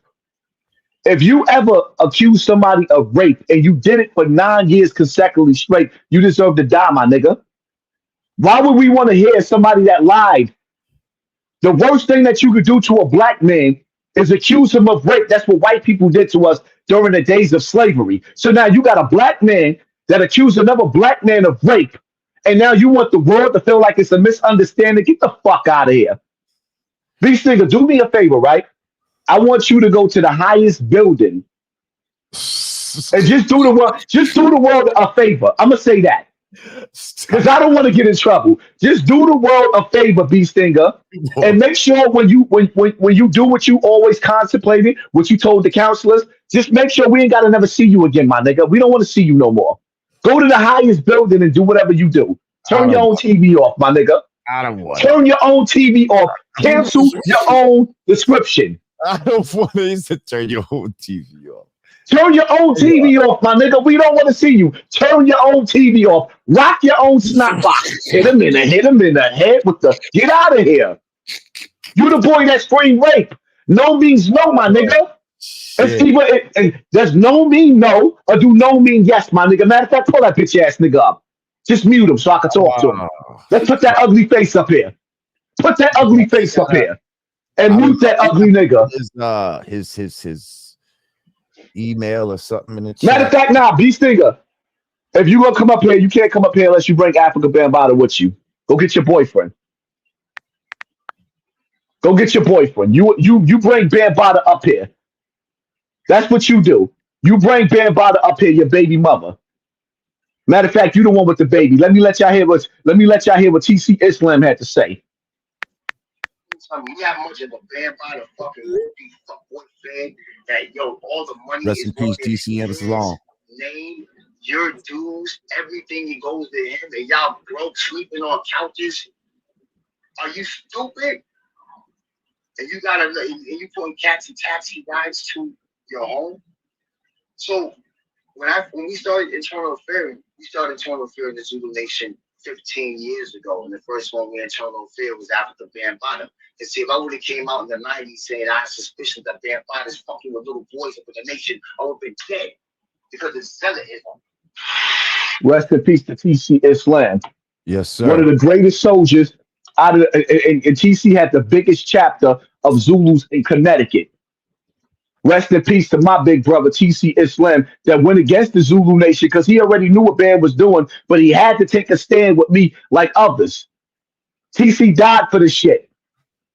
Some of us believe that he got murdered behind this shit. He got murdered in Atlanta from a Zulu chapter out there, allegedly. 77 figures. Thank you. He said, to be clear, we not with homos equality, correct, God? Yes, we're not trying to say, I don't know. Yeah. We're not promoting that. We're just telling stories. We're telling the truth right now. Earl Endy said Hassan came out and put it on blast. He should be celebrated for confronting Bam. Thank you, Earl Edney. Thank you, Earl. Appreciate you. Lawrence W. Has Dr. Umar Johnson spoken on this or spoken with the victims? I'm thinking this is his field. Nope. Dr. Umar Johnson is a cocksucker. He can go to www.eatadick.com and he doesn't represent us as the people. And tell Dr. Umar we don't want to go to Africa. We Americans over here. We love America. Tell that Africa. Tell that nigga to sell that. Go back to Africa. Shit to somebody else because Umar said some slick shit about me. And my whole thing is that he never reached out to me and said, "Yo, brother, can I talk to you? Can we do this?" It would have been an honor for me to work with that con artist, but he didn't see no benefit in the bag. Umar don't give a fuck about the community. All Umar cares about is that he could sell you intellectual dialogue over the internet, and that's what he getting rich off of. There is no school. Fuck Umar. Hey, it is what it is. Thank you, Teacher Maria. She said, peace and love, Lord Jamar. Thank you. As always, we love you too, Teacher Maria. Susof Dewey, groomers lure, seduce, connive, and manipulate children who are least likely to expose them. They can smell innocence and choose the victims with absolute care. They use psychology. That is a fact. Thank you, Susof Dewey. Susof Dewey? Am I saying that right? I don't know. Man, if I played the bride call, I gotta download it first. I didn't download it yet. If I played that, it would blow this internet up. Watch when I send it to you, though. We gonna put that on the air. I don't have it access to it right now because I didn't download it because my device ain't set up. But when you hear them niggas offering B Sting of that money, the amounts of money, and now they got a hip hop museum, and B Sting is able. He's able. They allowed him to go to the hip hop museum to sell his shirts. He gets to sell shirts nobody wants. He gets to be a part of hip hop. He gets to talk like Mickey Benson. The nigga don't even sound like himself no more. He's standing on the internet talking like Mickey Benson. He said he's selling shirts nobody want. Trust me, I know a lot of He's people. saying up. You know. Then today I'm like, come on, man, this is a big fucking ordeal. This is a big ordeal. It's really big, dog, and it's not cool. And we know that Bam probably understands what motherfuckers doing. We like, this dog, don't hurt our nigga, bro. We trying to live in the Bronx for years of what we created. And all it takes is one motherfucker to put on a bomb and walk in the building and blow it up, dude. That's all it is, man. It's a suicide bomber, man. You know? It's crazy, man. It's hurting the whole fucking... Guys, Jamal, because I see you laughing. Like, elaborate on this nigga. Are you kidding me? First of all, I'm just thinking about, I'm looking at some of the text I got. This shit is going, everybody, people that we've talked about inside of this have heard this. Like, everybody's tuned in right now. Like a lot of people are tuned in right now. Mo Get It, who is a longtime subscriber here, says, and this is to you. She said, you defended Math against grape accusations. Then when he pissed you off, your morals came back. Let's be fair at all times. I'm glad she said that. Now, respectfully. And it's not that I defend. Listen, it's not that I defended him. The girl that called Math out on the allegations, she said, I'm going to bring more evidence. So I said, Math is innocent until proven guilty. What Math Hoffa did was, when he had a fallout with me because he was riding with my enemies behind my back and they called me on the phone and didn't even give me a heads up, what he did was he played audio of me on his platform asking me, how old was you when you stopped touching kids? When he asked me that, I got stuck because I said, when I was a kid, I stopped touching kids. So now me being in my thinking process, when he asked me the question again, so how old was you when you stopped touching kids? Bitch, nigga, I said when I was a kid. So now let me switch it up. When I was a kid, I played house, right? I played house. And then I gave a story that he never played on one of the girls I got caught playing house with, and we was the same age. Then I gave another story telling like for example, with Francine. We was 12 years old. I got caught in the house. I got my ass whooped. So why do I have to become the bad guy when I'm trying to take down the bad guy? So now what I said to Matt was, being that you want to accuse me of being a rapist when nobody's ever accused me of being a rapist, here, let me play your card on you. But these cocksuckers didn't like the fact that I whipped Math's ass so bad that he used his lawyers and gave me 3 strikes. I almost lost my page. I had to fight those strikes and took every video down. I had over 10 million views within 3 days on different videos, mopping his ass all over. But the minute I get dirty, right. Y'all expect me to be honorable, but he could play dishonorable? No, you could eat a dick. Don't expect me. See, one thing I don't like, Lord Jamar, that I hate the people for, I created Charleston White and gave him his whole style. We identical. These niggas hate me and love Charleston White for the same thing that I do. Why? Because I'm light skinned? What is it about me? Because y'all love when he do his nana boo boo and want the whole black community get locked up and laugh at black people's death. Y'all love him for it. But if I did it, fuck that. I don't want to be the good guy no more. So with that being said, Math played dirty and I played dirty too. And if you couldn't peep that and you watched all this dialogue, you can eat a dick too. Thank you. Bitch. Nah, I'm gonna get it. Nah, let me tell you something. Playtime is over. I'm not playing with niggas no more. I wish I could hit a fucking field. I could field goals these bitches through the screen. I'm not playing with people no more. Y'all not gonna sit up there and play with me like y'all don't know what's going on and play military mind games because you know what? Yo, when you don't give a fuck no more, there's power in that. I want anybody watching. Just tell whoever's stressing you out. I don't give a fuck.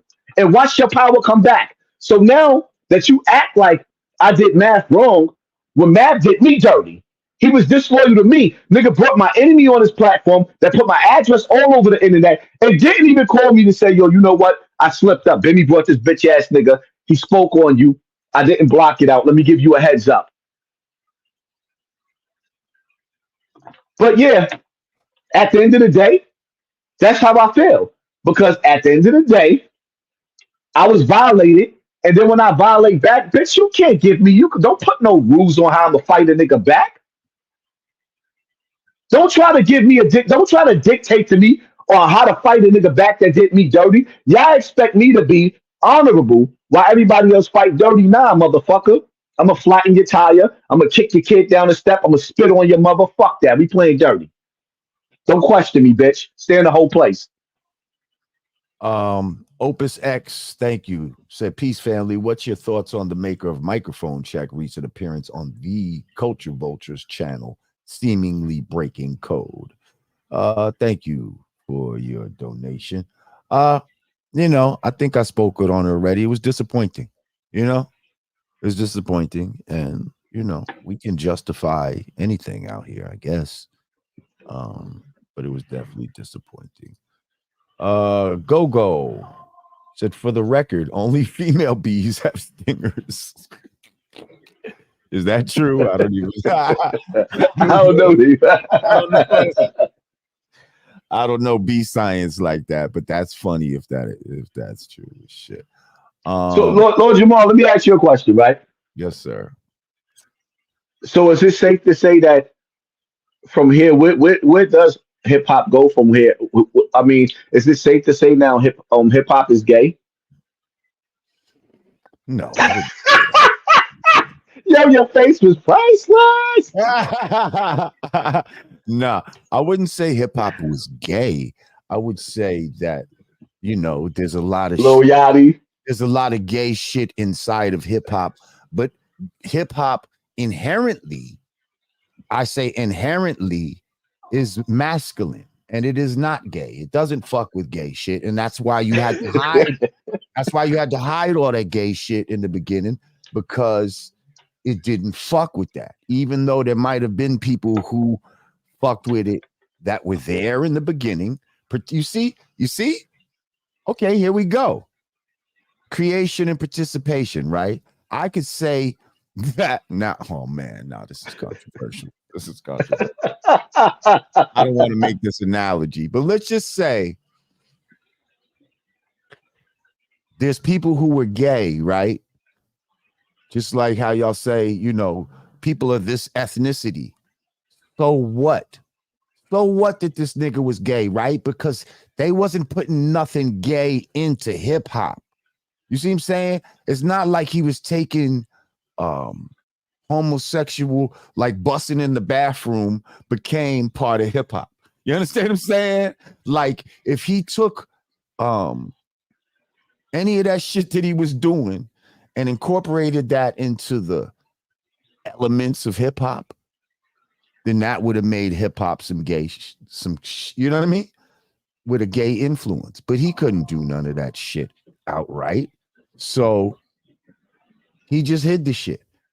Just like there's no fucking Spanish or anything. You know what I mean? Like the influence came from heterosexual black males of the time, black American males of the time. That's the foundations of hip hop. And although there may be people who are homosexual inside of it, that doesn't mean that hip hop as a whole is a homosexual art form. Absolutely not.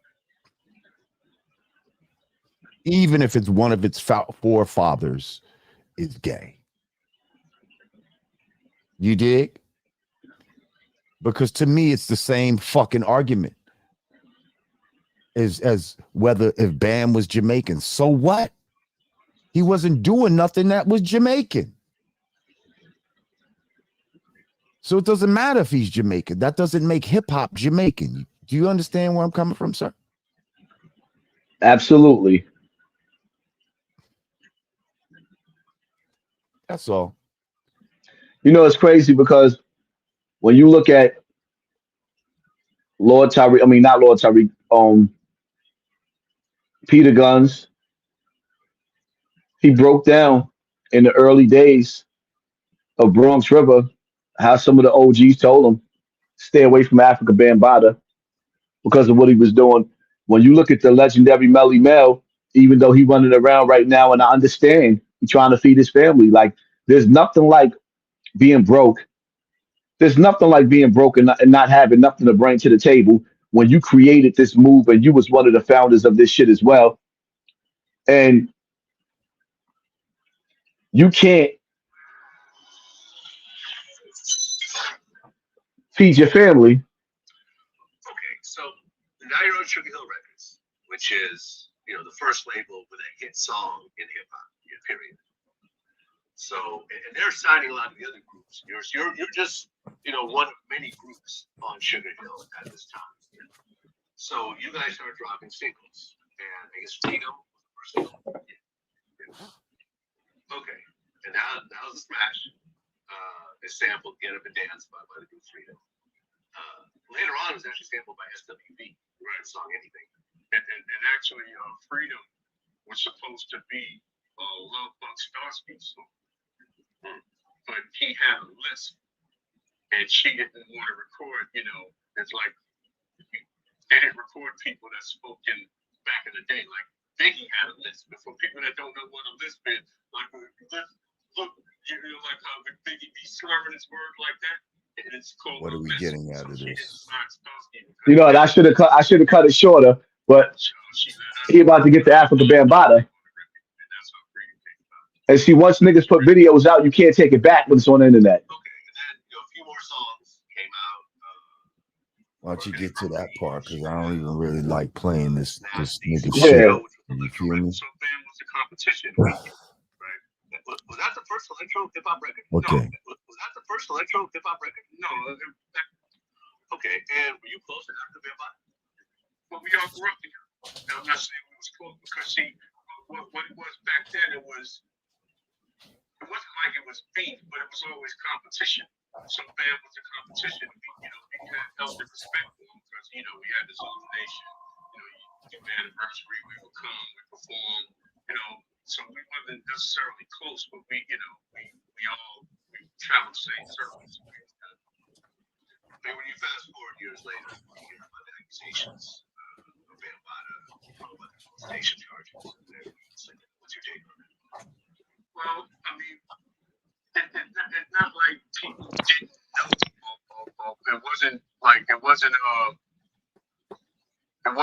It's not like it was something that was unknown, in other words. But it was just something that was like, maybe hip hop's best kept secret or whatever, you know what I'm saying? Your Honor, I rest my case. Your Honor, I rest my it's like we could play the military mind games. Okay, you intimidated one of the victims. You intimidated the nigga. You scared them to death, and now you reward him because now your biggest enemy is one of the most powerful. Like some people call me a prophet. Some people act, and I'm not. I'm just Hassan Campbell. I'm like I'm like a seed that Malcolm X planted. I'm a seed that Marcus Garvey planted. I'm a seed that Tupac planted. You see what I'm saying? I'm a hood seed as well. And we keep planting seeds. And I'm the seed that a nigga gotta dig out. You don't want this seed to keep planting seeds because it's only gonna get angrier and stronger and angrier and stronger. We are the resistance. And see, I'm that nigga that's not going to sit back. I'm not going to comply. I'm not going to be happy with homosexuality. I'm not going to be happy or comply with the shit that's going on today. I'm not going to be happy with NAMBLA, the National Association of Boy Lovers, that runs around and teach that it's okay for grown men to sleep with little boys. I told y'all, evil wants to come out and play. Evil wants to come out and play. Evil doesn't want to hide anymore. Evil wants to spend time with your child. It wants to raise your child. It wants to birth your child. It wants to change your child's pampers. They show you in the movies. 1, 2, Freddy coming for you. Who's Freddy Krueger? He's a boogeyman that got caught and murdered for raping children, and then they turned him into a boogeyman after they killed him, and now he can kill you eternally forever. Who is Jason Voorhees? Shh, shh, shh. Ha, ha, ha. They want the teenagers. Who's Michael Myers? He wants the teenagers. You think this is by coincidence? All these horror movies, they grooming you and prepping you. You think for a single second when you get on social media, now you on social media, as soon as you type in pedophile, child rapist, they demonetize you because they trying to encourage you or discourage you from talking about child rape, child molestation, or anything that leads to the higher up, because this is what they do. This is what the director's couch is about. This is what the doors is about. When you get to every level of hip hop or Hollywood, there is an evil door that you have to go across. And when you cross that door, there's even more doors. You got niggas talking about, I don't even want to go through no more doors because this might be the last door. It might be it for me. So I stay at this door. No, they stay at that door because the shit get wicked. There's levels of evil that you ain't seen in Hollywood. Why you think in that Bible it says it is easier for a camel to get through the eye of a needle than it is for a rich man to get through to paradise? And stop stealing my shit, Charleston White. I'm strong with this shit. My spiritual eye is strong. I held it back because religion chased people away, and I'm not a religious person. I'm a spiritual person. You can feel evil. Your spidey senses will make you feel that shit. I had to go through my growing pains to know how people are. I was raised by an intellectual warrior who just so happened to be a pedophile. And his coat is so strong that he can fuck all the children and they'll be quiet just as long as he come back to the projects and celebrate Planet Rock. Maybe bring a little LL Cool J through, bring a little Ice T through, bring a little Fat Joe through. I told y'all back in the days, the first time I seen Queen Latifah, me and Eric was scheming on robbing her, but she was on a motorcycle. She thought my building was band building. She had to go to the opposite side of the projects. We was about to get her. She felt the energy. She boogied. Everybody came through Bronx River. Nigga, we was grimy. What you thought we was going to be? Why you think these little niggas that you see getting locked up in the Bronx, these little niggas on Lisa Evers, if you get that footage, you see them coming out of their houses, coming out of the precinct, happy and like, who the fuck you ever seen happy to go to jail? Their life was so fucked up in the street, they were celebrating while they was getting locked up. You gotta go through a special type of evil in New York City to celebrate while you getting locked up. Nobody's happy to go to jail. Then you gotta ask yourself a question. What was going on in these kids' houses to make them feel like that? That jail was actually an escape and they cool with it. I found a comment from B Stinger. It says the chat, check out this bozo, Mr. I got Stockholm syndrome. Hassan, you a bozo. I'm glad he said that. Now, Ron Savage, you do realize that this is Lord Jamar's platform that you on. This is the 5%er. This is the God, right? And you had a chance to actually say something intellectually to make everybody understand what's going on right now. But instead of you sitting up there and attacking the man that put his dick in your mouth, the man that took Vaseline and put it in between your thighs and rubbed his dick till it got hard, because I'm just thinking, I'm gonna become Africa Bambaataa, right? You's the ugliest motherfucker that I've ever seen on this earth. By far, I swear to God, may God forgive me if I'm wrong. I think that you the most ugliest motherfucker that ever touched this earth. And you retarded. You got ticks. You ticking. It's like, damn. I'm picturing you being a bitch now, because I'm Africa Bambaataa right now. I'm picturing you being a bitch. And you ticking. And he actually was styling you. Ew. So that nigga stuck his fat belly on your back, his beard on your back. He put Vaseline on your back, and you attacking me on the internet? That's some dangerous shit. You had an opportunity to make sense out of this, but instead you tried to attack me. Do you realize that the world is watching right now and you can't take this back? This is the reason why your mother don't like you, your kids don't like you. This is why you break it down crying. He took my life. No, nigga. God wanted you to have the life where you had motherfucking sheets in your kitchen. You had sheets on your windows as curtain rods, my nigga. Sheets, you bum ass nigga. God wanted you to have that life because that's the life you deserve, you dirty, dusty ass nigga.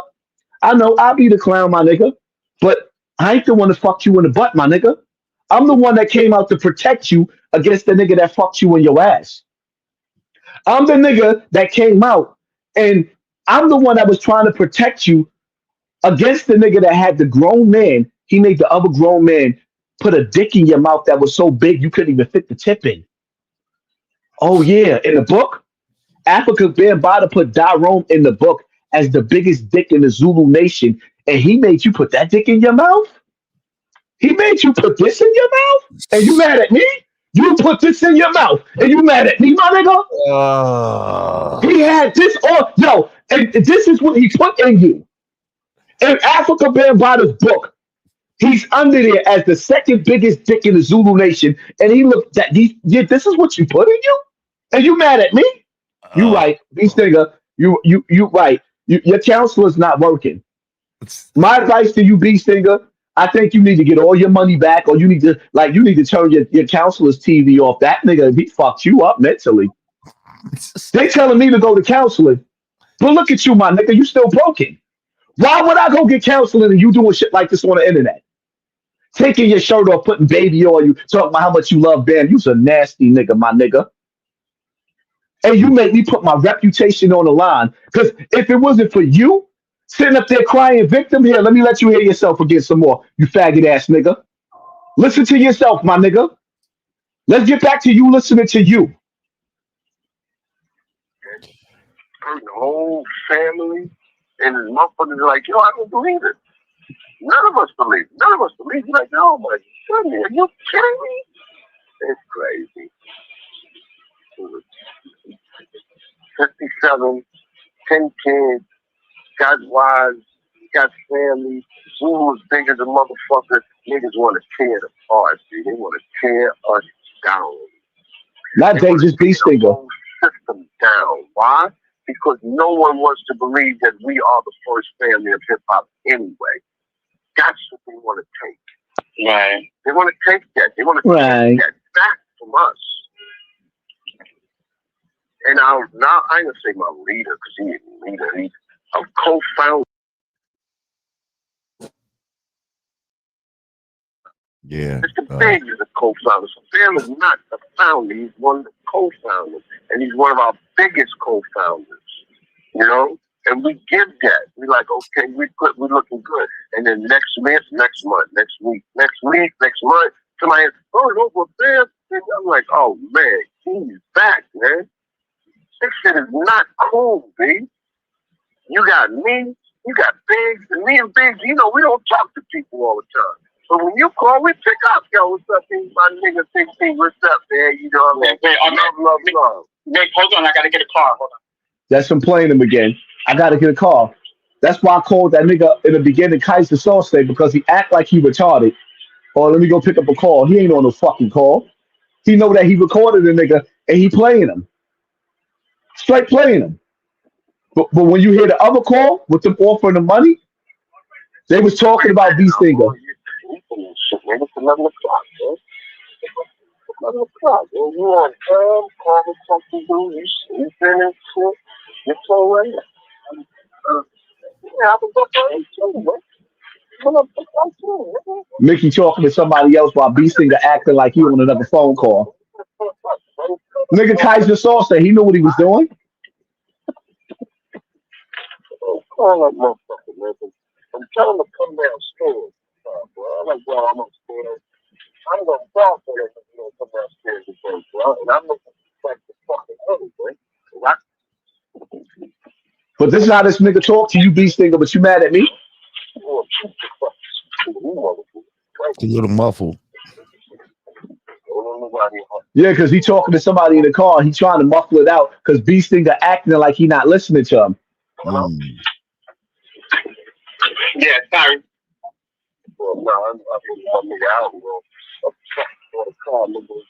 Outlaw, you was sitting there for this shit, Outlaw? I'm gonna take the money back to that nigga. So, man. I just need to see it first. Wow. Cousin-in-law, like my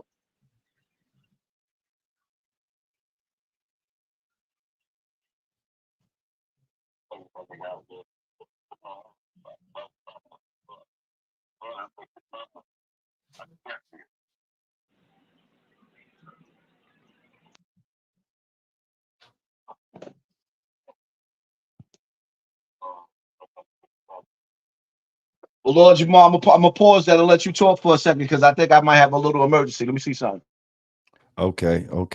I mean, I could take you off screen if you need me to and bring you back.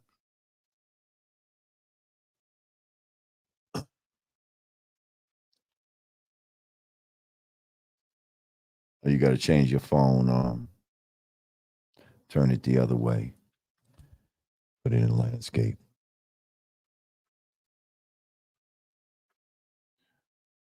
All right. Well, hey, man. Whoa. Okay, let's see. You back? Yeah, okay. I had to make sure everything was right with my family. Yeah, we here. But Okay. it is what it is. B Stinger, you making yourself look bad. I'm not even gonna give you no advice right now because the world is watching right now. Everybody's watching. You got Lord Jamar, Hassan Campbell in the building, and you in the comment section, and you can't even think about nothing intellectual to say. Your hate for me is worse than the nigga that got you all over the internet. And it's sad because I didn't want to come out on Africa Bambaataa. We took care of this shit behind the scenes. No money, no bribery. He admitted to what he did to me. I forgave the nigga and I went on in life. When I came back out, it was to protect you, my nigga. And now you all over the internet saying that this man was a misunderstanding. Him putting his meat in your mouth was a misunderstanding. Him making you suck off all these grown ass men was a misunderstanding. Him making you have sex with your sister boyfriend, Darom, was a misunderstanding. Nigga, ain't nothing to talk about, my nigga. All this anger that you acting like you got when you was in Katona Park and Jerry gave you that phone and you was talking shit and I told you to put your 3D glasses on and I got there in 20 minutes and by the time I got there, you was on a train. You got on that train with that 38 gun on you in that vest. You ran.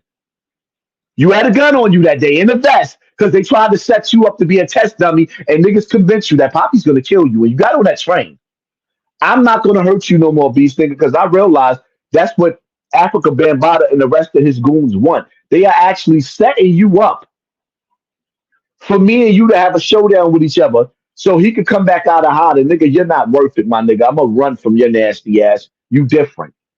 You are not going to be the suicide bomber that fucked me up. Because I see what they doing. If I would have caught you that day, my nigga, if I would have caught you when they made you leave that park because you knew I was coming, I spoke to you and told you to put them 3D glasses on, my nigga. You ran. Then you went live when you got home talking shit instead of staying in that park. Don't worry, nigga. I ain't chasing you no more. I know who to come after. I know who I got problems with. Mickey Benson, when I see you face to face, you know how you got knocked out in Harlem when they knocked you out? You stay getting beat up, my nigga, with your big ass mouth. Nobody give a fuck about Mickey Benson. Mm. You the one that named me Baby B.O. because you knew I didn't fucking play. I slapped this shit out of you, Mickey Benson. Take it however way you want to fucking take it. And the crazy part about it is like it's sad because the Zulu Nation is over. There is no next generation of you old niggas. It's just old niggas leeching onto an old fat gay nigga trying to figure out how much money he can make so y'all can take care of them bum ass, nasty ass wives. Mickey Benson, you took your driver's wife. You took Mike's wife. You took Mike's wife and then had the nigga driving you and his wife around for years before you kicked him to the curb. You a piece of shit. Yo, Mike, I don't understand why you ain't off this nigga. Troy Brown, I don't even understand how you speak to this nigga after he did your family like that. Then he running around fucking the babies allegedly. Now he getting the kids pregnant allegedly. Oh, y'all know.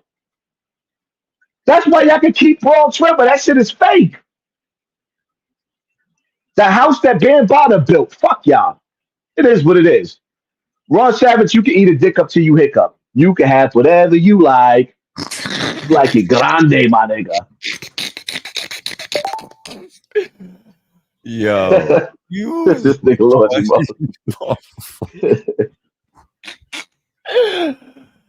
Yo, shout out to my brother Reality. Shout out to my brother Wise. My brother Wise is the one that sent me the interview from earlier.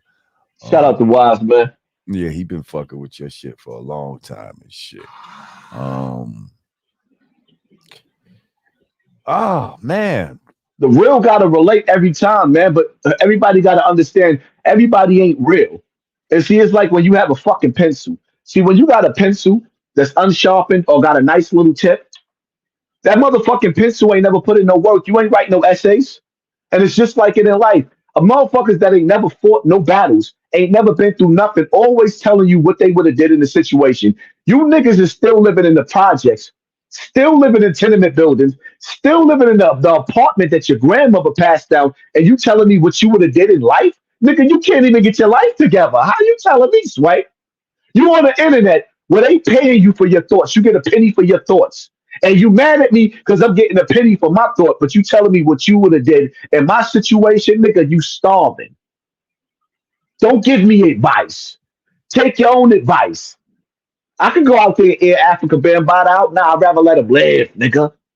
Because no matter how much they sit up there and try to overturn the shit that he did, the people in the community, nigga, they know what you did. You ever seen that TV show, that movie? I know what you did last summer. Nigga, we know what you did for 40 summers. There's so many little niggas. It's crazy because I got so many motherfuckers ready to tell their story. See, in the public eye, we don't give a fuck about what the white man's justice, black man's grief do to you. We give a fuck about the public opinion. And there's still good black people out there. I know it ain't too many of us left because we were corrupted by entertainment and Blueface and Krishan. We've been fucked up mentally. But there's still some good folk around here that ain't picking no more motherfucking cotton. He a field nigga. He a house nigga. Me, I'm a runaway slave. We still got some runaway slaves around here. We ain't digging you, my nigga. We ain't digging Ron Savage. We know what you did. And we ain't gonna never forget, my nigga. Bambaataa's already in the grave. Don't nobody gotta kill that nigga. And as far as the rest of the Zulu Nation, y'all don't see them niggas? Y'all didn't look at the image of them in Katona Park? Looking like they caskets is already open and niggas just didn't push them in? Fuck them niggas. Oh man, oh man, oh man. What do you think about let's just go to some mainstream shit right quick. What do you think about this whole election? Trump and Emhoff and all of that. What's your take on all of this? It's an evil spell going on. And I personally feel like this election is more to the election. What we dealing with right now, we dealing with pole shifts, what they want to call global warming. They know that the poles are shifting. This is something that happens, they say, between every 2,600 years and 36,000 years. The numbers is off. I don't know the exact numbers, but It happens. This is Yeah. why when you read the Bible, it Shit. tells you about historical events that happened in the past where certain places like Atlantis is not here anymore. When you look at certain places like if like for example, the Grand Canyon, right? Why is the Grand Canyon so top secret? It's a fucking hole in the floor. It's the writings underneath the grounds that they don't want you to see. Everything that we have been They taught, found Egyptian shit in the Grand Canyon. a That's what lot of Egyptian going on. shit, because this is where Egypt was in America. America is Egypt. Over Mm, there in Africa is Kemet. They didn't mm, switch the name up. They confused you. See, mm. what people got to understand, there was never no dark ages in history. Because even amongst the dark ages, there was castles built all over the world with free energy. When you go back to these pyramids, to the beginning of time, you see the towers of Babel, where they had the biggest buildings that's ever been reached, that reached the skies. What tore those buildings down? The pole shifts, because they continuously happen every so on and so on and so on. What goes up must come down. They don't teach us this. So now, through wars and through pole shifts and through weathers, is how they've been erasing our history. And they'll sit up there and tell us that we came to America on a slave ship, but they don't have no pictures of those slave ships, even though there was cameras here. Now we can go back to the South and see the plantations, but where's the slave ships at? Y'all didn't preserve none of them. Technology has been here from the beginning of time. They want you to think that there was a dry spell where we didn't have technology. You think that these devices that we are seeing each other, right? Like, listen, right now, me and Lord Jamar is looking at each other the same way we used to look at Star Trek back in the days. Right. And thought that that was like Impossible. The impossible. Bluetooth is what I'm talking to you. Beam me up, Scotty. Nigga, what the fuck is we waiting for before we start beaming each other up now? Because we already got that technology. When you look at Hawaii, those people over there that had blue tops over their houses didn't burn. They had laser technology that came from the sky that burnt the whole city down. All of the poor people got burnt out, and the rich people now are taking over for smart cities. We are moving to the next phase of society, which is smart cities. We are moving towards, like, remember in the Bible back in the days, everybody like this fucking Bible is so fake, fake, fake, fake, fake. It's talking about the mark of the beast, the chip in the hand, the chip in the head. Lord Jamal, let me ask you a question. If you could go back to 1990 fucking four, and somebody ever told you that you would actually live to see the chip that they actually have now, that they implanting into animals, they implanting into monkeys and humans, did you think that you would ever live to see this? Um,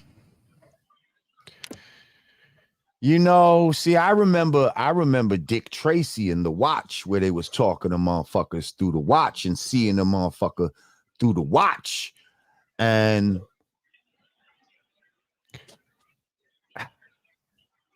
I want to say that maybe I did feel like it was possible, even though a part of you felt like it was impossible, then a part of you felt like if I could just live long enough to see this shit come, like, you know what I mean? Like, you kind of almost felt like you knew some of this shit was going to come. You just had to you thought it would be way in the future is so, yeah. Did I think I would see it? Maybe not necessarily, but I thought it would be possible one day. How about that? But now that we watch TV, and then I think back to G.I. Joe, American Hero, and I used to watch Cobra Commander and Destro and Duke, and they had weather machines. And I used to watch these cartoons like they could never make it snow, make it rain, make earthquakes happen. Now we are living in times where we seeing in Dubai, them seeding over there in Mecca, they have grass in the desert. Man is performing acts that was talked about in the Bible, and people in back in our days were saying, "Get that Bible out of here; it is fake." So now man is actually fulfilling things that supersedes that we thought God can do. Man is actually doing the things that we doubted God for doing, and more. Hmm.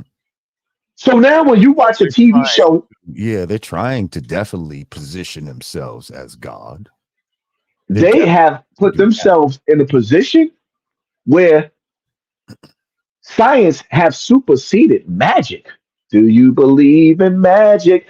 If you read a book and actually, nobody would believe that me and Lord Jamar would be talking to each other through a TV screen, looking at each other, and then my voice would be hitting him probably 40 miles away, maybe 100 miles away, maybe 1,000. And as I speak, my voice is hitting him through his ears. There was a time that this was unnormal, but this shit has been here since the beginning of time, and Ain't they nothing control new the under the sun. narrative. Ain't nothing new under the sun. Like, first of all, you got me half and half. Like, you're saying certain things that I'm like, absolutely. But then when you say shit like pole shifts, that's where you lose me. All right, let me ask you a question. Have you been looking up certain areas throughout America and other countries where there's certain fault lines that the earth is cracking and splitting in half? And I'm gonna send you some information where you can see this for yourself because it's gonna spook you. The earth is cracking open. The earth is ringing like a bell. We just felt our first earthquake where we felt it twice in one day in New York City. I hear that, and I might, I'm not disputing that. That could be possible. But when you start talking about pole shifts, there's only one pole. There's only the North Pole. See, they done lied to us and said there's North and South Pole. Please understand that all compasses point north. They never point south. Why is that? If you go below the equator, your compass is not going to now mysteriously point to the South Pole. All poles point north because there's only one pole. So this whole thing about a pole shift is some shit that they have planted in our brains to make us think that this is the reason for certain climate shit, which they're trying to use as a weapon against us. Because how old are you? How old are you, Hassan? 40. I'll be 48 in September. 48. Okay. Oh, well, shit. I'm going to be 56 in September. What's your born day? September 3rd. Okay, I'm September 17th. All right. Okay, that's why. The Virgo in us. Okay. Virgo's in this motherfucker. So, I say that to say, when I was a child, right? You know what they was teaching? You know what they was teaching and they said was going to happen? What's that?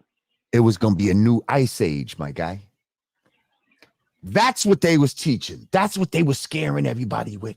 Yo, it's going to be another ice age. The ice age is coming. The ice age is coming. And then all of a sudden, you stop hearing about the ice age and they fucking switched this shit. And then you started hearing about global warming.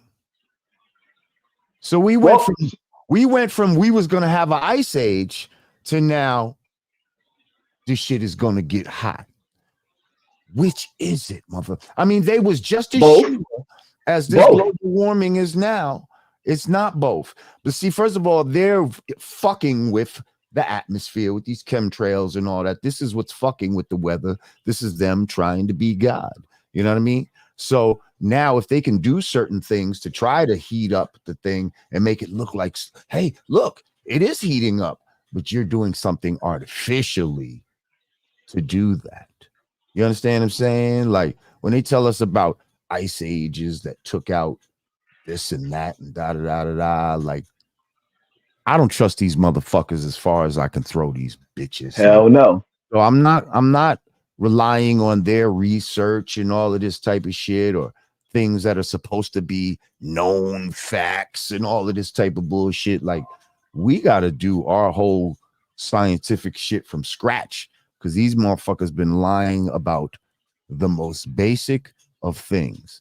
So again, when I also feel like, yes, technology that we have did exist already. Like nothing is new under the sun. They want us to believe that they are the greatest mind to ever come across the earth. and that evolution means things just get better over time, that this man right now is the smartest man to ever exist in the history of people.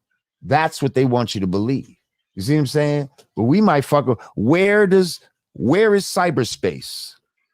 You see what I'm saying? Like, we're on the internet and all of that, but where does it exist in our universe physically? Can you touch cyberspace? Like, you can only go there through your phone and through your computer and all of that type of shit, right?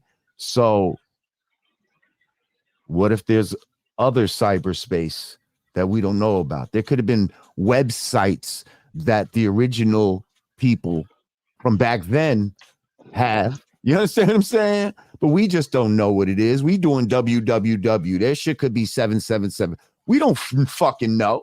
You know what I mean? Shit that we find and could have been old computers and we didn't even know, or hard drives, and we don't even know that that's a hard drive because it don't look like our shit necessarily. You understand what I'm saying? Just a thought. My question to you is like, all right, so the time we living in as black men, we have proven to be the most ruthless. We'll shoot your kids, we'll shoot up a funeral home, we'll kick over your candles while you sit up there mourning your dad. We'll make drill music, who I smoke, young BB, who I smoke, all types of stupid shit. But when it comes time to liberating us all over this globe, from continent to continent, we are the weakest motherfucker that ever walked this earth. At a time where the enemy has actually gave us guns, gave us access to technology where we could Google and get damn near any answer that we need. We spend the most money on the globe, especially in America, and yet we are still the weakest people probably that ever walked this earth, and the most misguided. When we sit up there and celebrate niggas like Blueface and Krishan, and it's like I ain't even touch on this topic yet. So everybody got to watch Blueface degrade the shit out of the girl with the missing tooth that he knocked the tooth out of her mouth. The same shit we destroyed Chris Brown for. They destroyed him because I still love Chris Brown. I don't give a fuck what he did to Rihanna. He can punch that bitch in the face again. I'm still gonna love him. It is what it is. He's still gonna be my nigga. I sit up there and say, yo, Chris Brown, you wrong. But let's be real. Half the niggas we know in the hood then punch the bitch dead in her face. Yo, son, why you do that? You bugging out. Don't do that no more. That's what we done went through. But when we get in front of Whitey, we get in front of the man, now all the rules apply or just change and we on some different shit. Like, absolutely not. But Krishan, she's facing 8 years in jail, and Blueface is doing 4 years in jail. And America cheered that nightmare the fuck on. Is that what's going on right now? How did we get here? Yes, she's facing 8 years. He's doing 4 years. Is like in America already? Or wait, what happened? What did I miss? He sentenced to 4 years. She's facing 8 years what right now. What the fuck did I miss? Why does he get 4 years for doing something to her? What happened? Because he did some dumb shit and violated his probation or violated something because he kept catching crimes, and instead of whack 100 being on everybody else's dick, he should have been managing and mentoring that young boy. And she's facing 8 years for what? She violated and did some shit. Like, you know what? I can't go into the details, but I know the time. They're trying to give her 8 years. He got 4 years. Now, we both know, it's like Tret said, a ghetto bastard. Who's going to raise the little ghetto bastard? The same bitch that raised Blueface? That's on the internet showing that pretty fat ass she got? Trying to make all the black men jerk off? Is she going to raise that little nigga? Or is it going to be the father that felt Blueface? Is it going to be the mother that raised Krishan, the same mother that raised her, to allow a nigga to beat her on the internet and then tattoo him all over her face?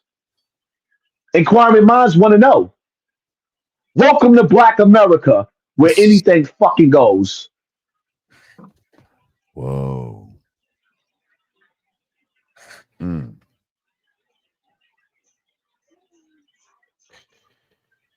Yeah, man. Interesting. Very interesting.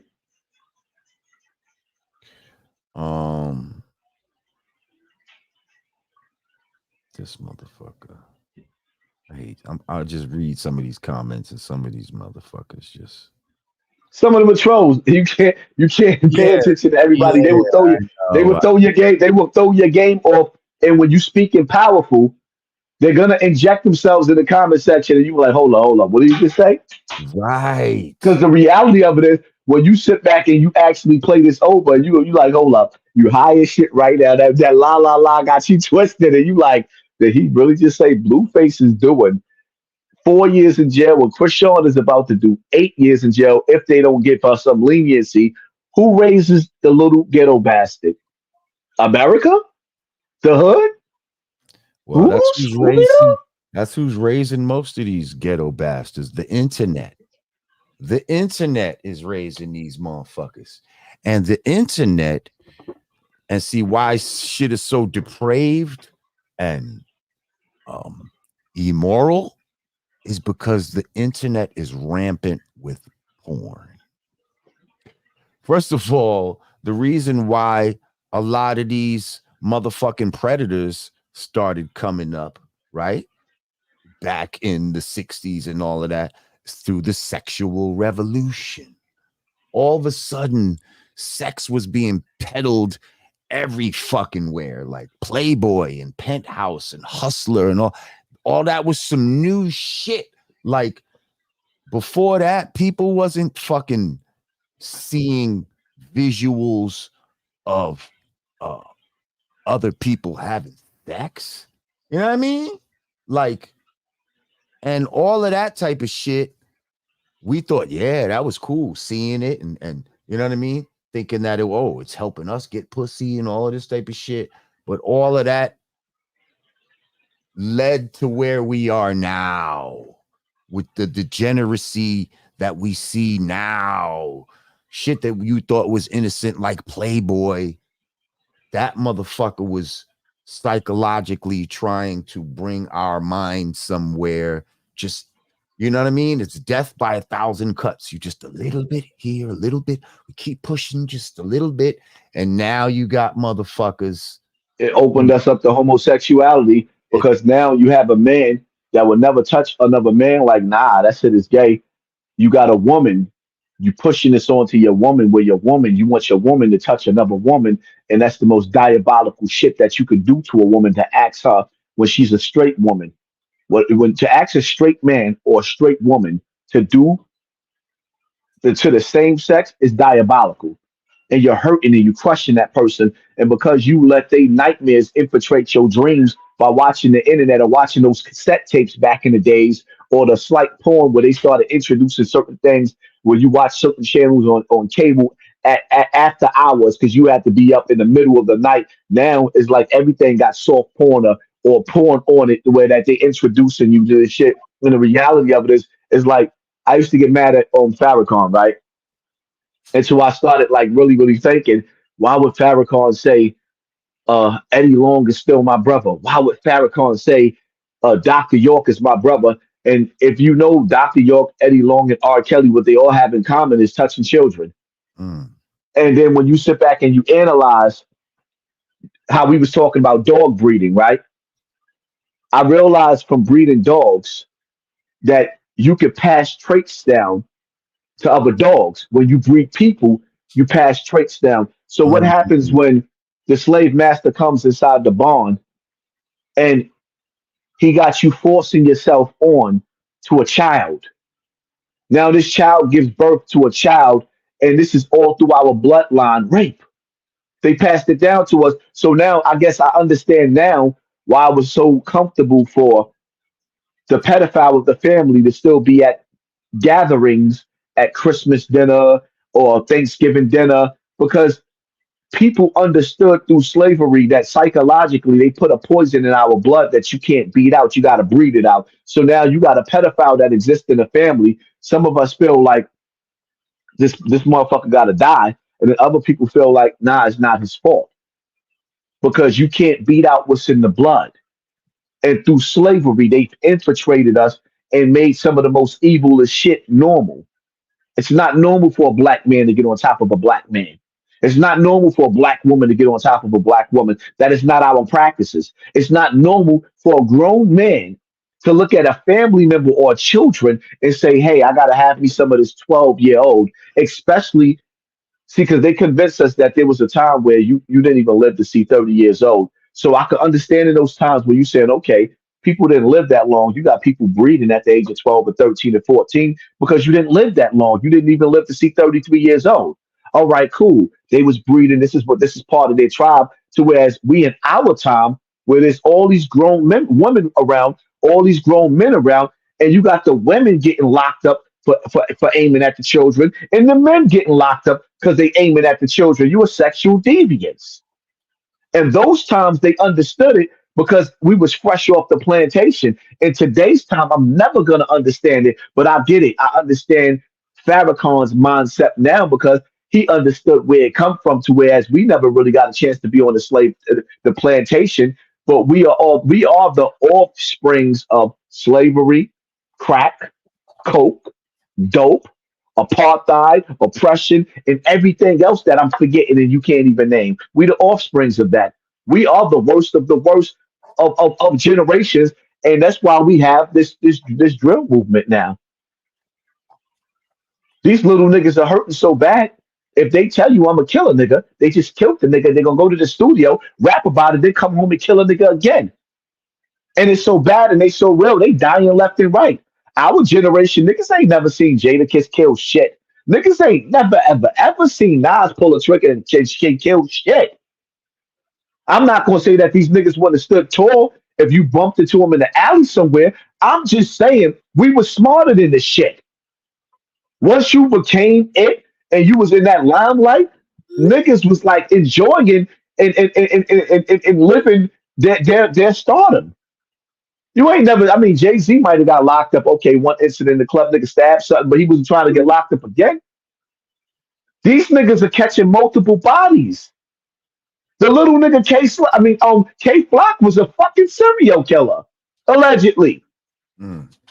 This little nigga was bout it, holding his own, a baby.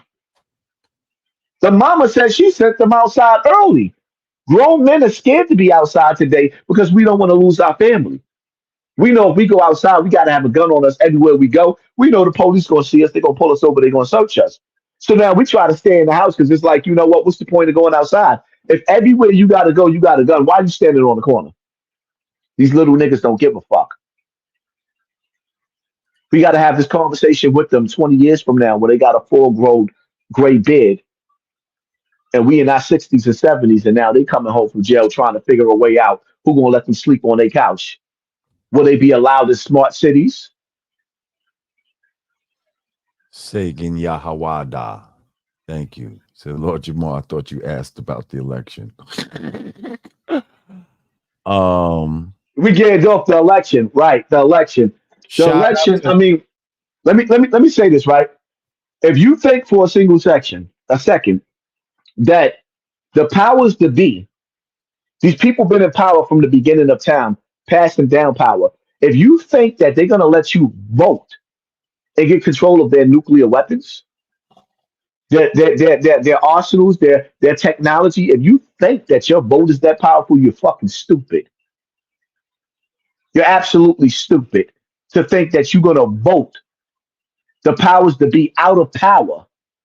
People that's been ruling longer than you've been alive, and your grandparents, they've been ruling for thousands of years. The only way for you to take power is to take power.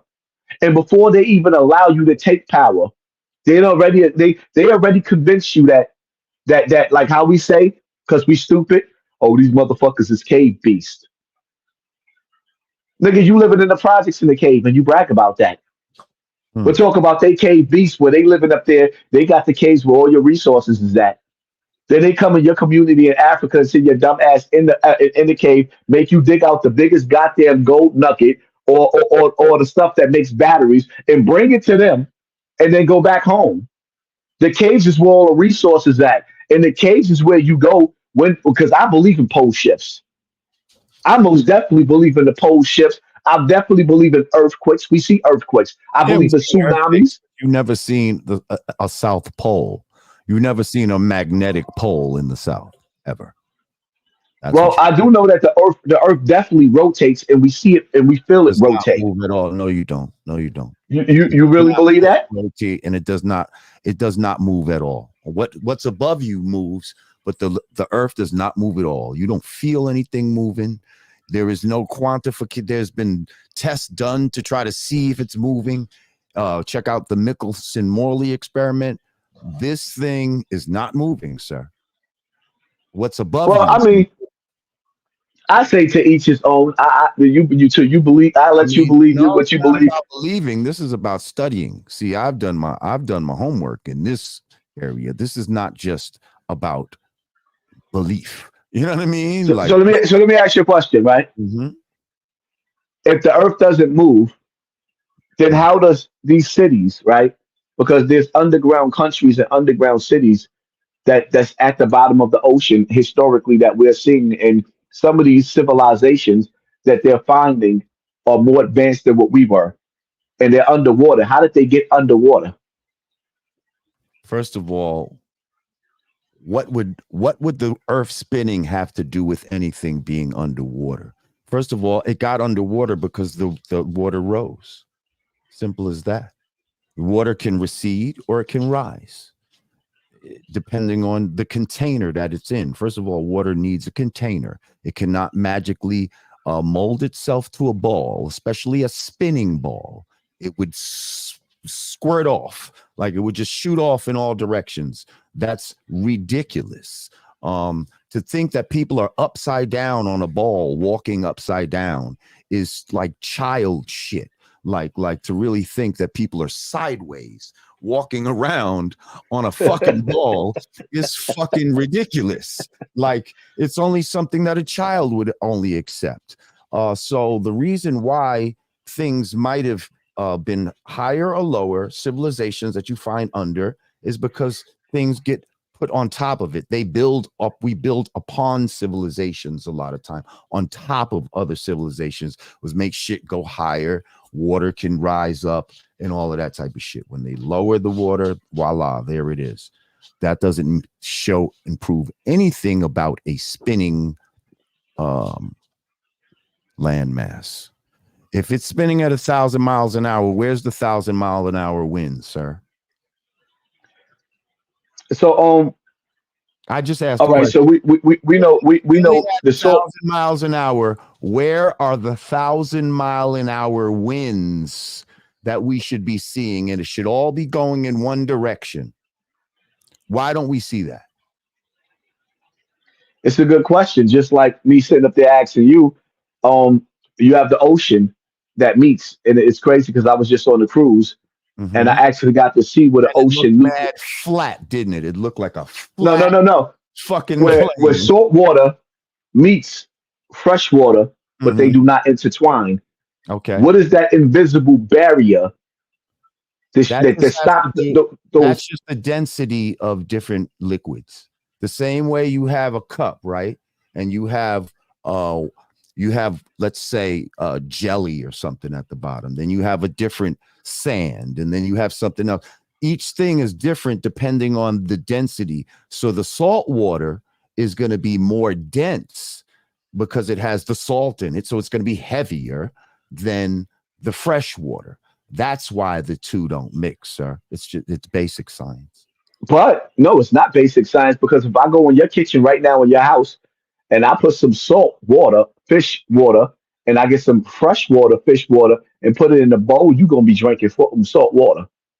Or those fish are gonna be swimming. If I take salt from one tank, salt water, Mhm. and put it in my freshwater tank, it has now become a saltwater tank. There is no fresh water. So what is it in the ocean that's that law from God, that law of nature that keeps that water because it's constantly shaking and mixing and shaking and mixing. But if you take it in your fish tank and you mix it, there's an invisible force field. I see what you're saying. I see what you're saying. You know what? I'd have to look more into that. You know what I mean? I'd have to look more into that. I'm not gonna just try to pull some shit out of my ass. But originally I'm thinking one is denser than the other. But yeah, I don't know why the two wouldn't mix as they're right next to each other. I see what you're saying. Like, Because it's laws of the universe. Like, you know what I mean? There's laws right. of nature, there's laws of Right. God And one of the that keep laws of nature, right, is that water always finds its level, right? That's one of the laws of nature, that water always finds its level and water must have a container. Am I right or left? right. Okay, so now if water always finds its level and the earth is covered almost 75% of water, what does that tell you?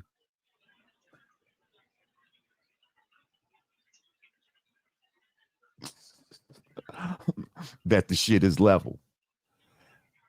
That's what that tells you. That we're on a level plane, sir. Well, I mean, An like I unmovable said, plane. some things can't be explained. Like you said, you got to look into why the water don't mix. So there's certain boundaries that we there's certain things that we know and we don't know, and there's still Look questions that I into have. it. I'm not going to listen. I'm not going to act like I know everything because some things we still can't explain. The way they tell us that we talking to each other right now, they try to tell us that we got satellites in space, but some people feel like space doesn't exist. That the satellites is really underneath And the I'm ocean. telling you that. Well, there's cables that's underneath the ocean, and then they also have high flying balloons that are satellites, but they don't have no outer space shit. They ain't been to outer space. That's some bullshit. Some people believe outer space is really another ocean on top of us. Or outside of us. Well, yes, outer space, yes, could be water. It's possible that there could be water above, as they say. Um, we won't know until certain things, you know, we have the freedom to do certain things and experiment certain things on our own and not take the word of known liars and untrustworthy people. Um, so until we start doing our own research, a lot of this is going to be mysterious and really, you know. Well, you know what comes with knowledge? A death sentence. Because once you accumulate the knowledge that they have and you start to teach it, they erase you because they like to control the information. You know, we see what happened to Dr. Sebi. We see what happened to the brother that was working inside that Buffalo supermarket that created that car that ran off of water and mysteriously he gets aired out, and everybody else that comes up with a cure to something or have an answer to something, they have to control the next steps and stages of where we're going. The reality of it is they have a dude in Africa who created a generator who generates electricity, but without these power sources. Yeah, just And out the air, because that's what we're supposed to be doing. This the whole atmosphere is electromagnetic, and we should be having free energy. We shouldn't have to pay for none of this shit. You know what I mean? I just saw some shit. Um, it was one of those little videos on IG, and they were saying, the black man invented the light bulb. He said, and the white man invented the light bill. Okay. that's deep. He said the black man invented the traffic light and the white man invented the traffic ticket. That's evil. Ooh, that's evil. Like, think about that shit. Like the diabolic, like we'll come up with some great shit to try to advance humanity, and they'll just find a way to fucking make money off the shit and just blood suck the fucking people. Um, yeah, it's crazy. Um, Real quick, I'm sure we've made many people mad so far,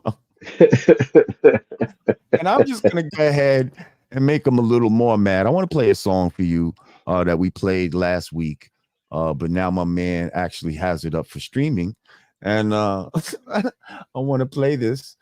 Um, And yeah, we'll just let it play real quick, and you give me your thoughts after it's done. All right. Um. Yeah. Just to let you know, this was done by AI too. Call Kamala ain't black. Let's check it out. Oh shit. Kamala ain't black. Her daddy ain't either. Kamala ain't black. What makes you believe her? As the legend and stories been told, all skin folk came. Kamala ain't black. Kamala ain't black.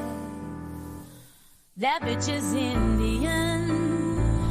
So is her mama. That bitch is Indian. So is her father. That ain't the same. This ain't no game. Kamala ain't black and neither is her name. Kamala ain't black. Yes, Kamala ain't black. Kamala ain't black. Her father ain't black.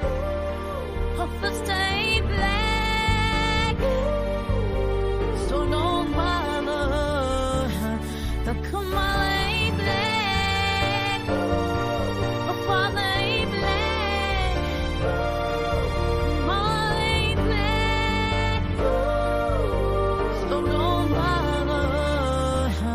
The Kamala ain't black. Her father ain't black. Her sister ain't black. So don't bother. Kamala ain't black.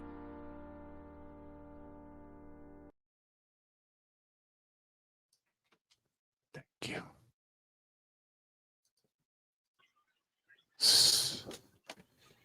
Sound check. Yeah. That shit gave me chills. Oh, that shit gave me chills. Y'all can download that right now. God damn it! It's available for streaming. Go to fucking Ooh, Spotify. Yeah, it's real, y'all. Go get that. whoa. Kamala ain't black. Jamar Milton. It's just sad though because it's like I see this from different angles because I see like being that we on social media, I see the racial tension, and regardless of whether we say that phony bitch ain't black or not, I see how the enemy looking at all of us, and it's getting real deep. I see the racial tension. I see like they're like, nigga, you a Mongoloid, you a Caucasoid, you a Negroid. They don't give a fuck. Yeah, I understand that song is deep. That bitch ain't one of us. She ain't you. She ain't you. That's clear to us. We already know this is the district attorney who took pride. The bitch sat up there and said, she said, yo, I could sit up there and get you locked up and fuck up your whole life. Had a whole lecture on it. Or I could sit up there and let you go 2 months later with the stroke of a pen. I said, ooh, this bitch is evil. Like, So that's a I know lot of power. she could never represent me. But at the same Mhm. time, I also understand everybody black ain't my brother. When we decide to go to the promised land, see when Noah builds Noah's ark and we decide to collect who's going with us, everybody can't get on that boat because some people gonna get on that boat and they're gonna play possum. And when we get to the promised land, these niggas is gonna pull out their sword and take over. Hmm. Everybody can't go to everybody black cannot go with us. You gotta ask yourself, like me, I tell niggas like this, right? When Tupac said, I wonder if heaven got a ghetto, I thought to myself, if there's gonna be real niggas and bad bitches in heaven, I don't wanna go. Send me to hell. If I gotta be in heaven with these same niggas that fucked up our community, Hmm. doing it all over again, what's the fucking point of going? Hmm. Niggas to sit up there and brag about selling crack to your mama. That's why I tell these little niggas in the hood, you sit up there drilling and killing a nigga that's a crack baby just like you. Meanwhile, the nigga that did 20 years in jail for selling crack to your mother came home and celebrated with all his kingpin friends and had a dinner celebrating how they turned your mother into a crackhead. And you shooting the crack babies instead of shooting these niggas coming home from jail. That's the type of shit that I'm on. Why is the hurt people hurting other hurt people instead of setting it on these niggas that pretty much, because if you was a drug dealer, by default you was working for the FBI and the CIA. So even though you wasn't a snitch, nigga, you was evil to your community. You was set tripping, scoring points for the enemy. Nigga, you are the enemy. And when we decide to make it to the promised land, these are the niggas that we taking with us. The same niggas that ain't never came outside when little Mike and Ray Ray got murdered by the police. But if you sat up there and mentioned their name, they'll blow your whole family away. What the fuck do we need them for?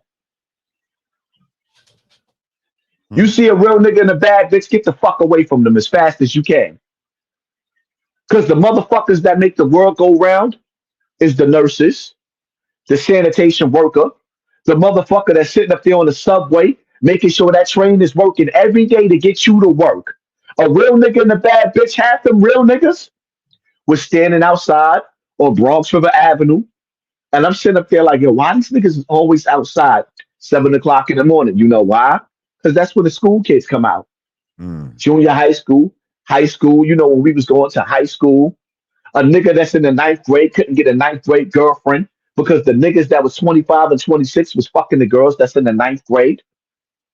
Outside waiting with their cars at 1 o'clock, 2:30, 3 o'clock. When you get out early, they waiting to snatch them young girls up. And by the time you get the young girl that you wanted, she got a baby in her. Now you don't even want the bitch. She 21 to 19, 20 with a baby from an old head nigga that's been whipping her ass for about 3 or 4 or 5 years. And finally she tired now. She with another nigga.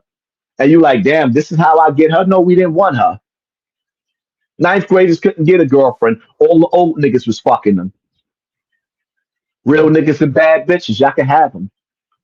Put me around the working people that stayed home with the barbecues. You know, those fucking barbecues on the weekend where them niggas is drinking they Budweisers and they drinking they Heinekens and they Coronas. But at the end of the night, they sending your ass home so they could go to work on Monday. And then the weekend, y'all doing it all over again and you have the time of your life and ain't nobody getting shot because everybody respect the fact that all of us is working niggas. But then you get the real niggas that got a point to prove, that don't want to prove a point to nobody else. They'll watch the police stomp they man out in the middle of the street. But you, when you get fucked up, nigga, you gonna die. Oh yeah, nigga, you gonna die. You are the ultimate weapon for the enemy, scoring points for the enemy. And that type of nigga, I don't want, like, you're not my brother. Who sent you? I don't want no parts of you. Well, listen, bro, we done covered a lot of fucking ground. I think we definitely hit up some shit. People might be upset after this. I don't know, man. Like, you know what I mean? All I know is it is what it is, man. Just here to tell the truth and just shine a light on the truth. And, you know, it is what it is, man. Yeah, I appreciate you coming on. Speaking the real. Oh, we gotta do it again for the people. As usual. Yeah. I could come on your shit or whatever, you know what I mean? And we'll definitely do But next time I think you probably should use the YouTube join button. You definitely gonna get more views. YouTube is gonna push they shit more than StreamYard. What do you mean YouTube join button? What's that? Now we can go live together on YouTube without going to StreamYard. Oh, you never used it? Nah. And then when you do it with the phone vertical like this, they push it in the shorts, so you'll find yourself you probably would have got 300,000 views if you did it on there. Really? So whereas they're gonna limit the views that you get on StreamYard, absolutely. Okay. So now when you get ready to go live on YouTube, it'll show you the join button. So when you go live, you can send whoever you want to join on YouTube and actually do the same thing you do it on StreamYard, but it's under YouTube, and YouTube going to push it more in the algorithm. Okay, but you got to use your phone, or can you use a You can use your device too, but if you decided to use your phone, yeah, you can do whatever setup you want. You can use your device, But for me, Okay. I always go live with my phone. So, when you do it in a vertical way with the screen, because you get to pick and choose your screen, Right. and it pushes it more in the algorithm for some reason when you do it in the vertical. All right. That's what's up. That's good to know. Well, thank you for putting me on game. I appreciate that. Yeah, I know. Um, yeah, anything else you'd like to you know what I mean? Be thinking no matter how much you try, everybody's not going to be comfortable with the decision that you made. Be thinking you had people that was looking at you like a hero. You failed them. You let a lot of victims down. You let a lot of people down that have pain, and everybody does not want to be friends with the person that hurt them the way Bam hurt you. What you're doing, how you carrying yourself, is in the long run. When all is settled down, you're gonna realize what you already knew, that these people are not your friend, and you're gonna keep on playing around the same family that I was raised around. And you do understand that they feel like I'm the bigger threat, but in a minute I'm gonna disappear, fall back off of them. They're not even worth talking about no more. I went as far as I could possibly go. I let the world know that Africa Bambaataa is a pedophile. The Zulu nation is filled with pedophilia, and my fight is done. I'm done. So as I fall back now and I leave you with this family that you feel like is your family, I just want you to understand, B Stinger, that Tafiq and all, especially Tafiq, he's playing a mastermind, and he's watching. But when they don't have nothing else to fight, and I'm not in the picture no more, the only thing that's left is you, and you violated that family. They never gonna forget that. So no matter how much you feel like those are your friends, sooner or later, when I fall back and leave them alone, which I'm about to do, my job is done. My job is to raise my children now. I don't have to prove nothing to nobody. I don't have to go to jail killing a nigga that's already dead. Bam is dead already. You gonna have to live with the way you destroyed that family. They're never gonna forget it. And the first chance niggas get to show you who they are, you better believe them. They don't love you. I wish you the best of luck, my nigga. I feel sorry for you. Just keep your head on a swivel. Cause sooner or later they're gonna get you. Mm. Well, on that note,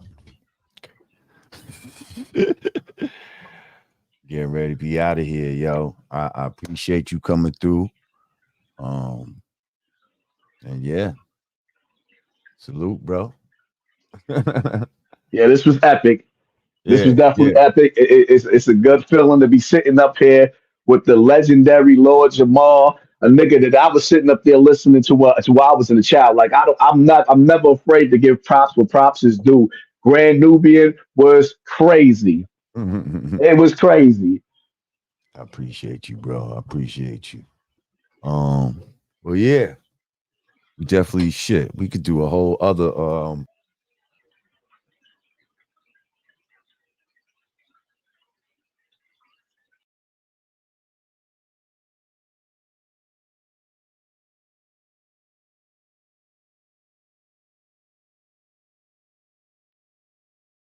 yo.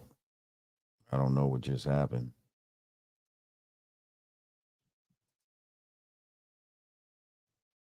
Yeah, I don't know what the fuck just happened.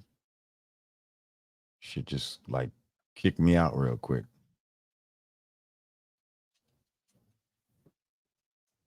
Well,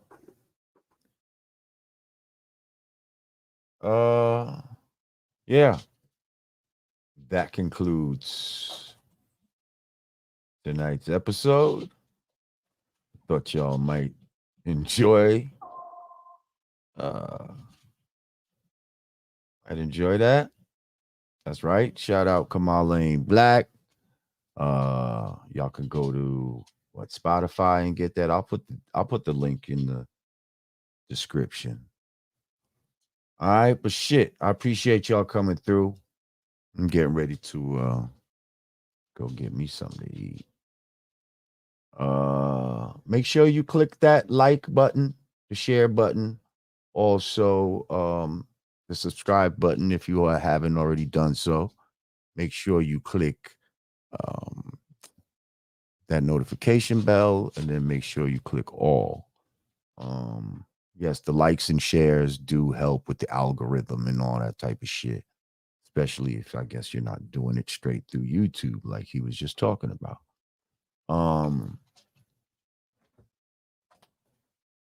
Yeah. And subscribing, damn, what are we, like 1,000 away? I know we're not far from 170,000. So let's get it up, y'all.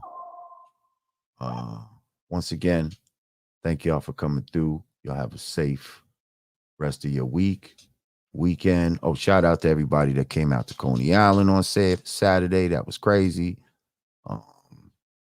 Yeah, we had big fun out there. I will check y'all on the bounce. Hang on, I forgot I got my shit.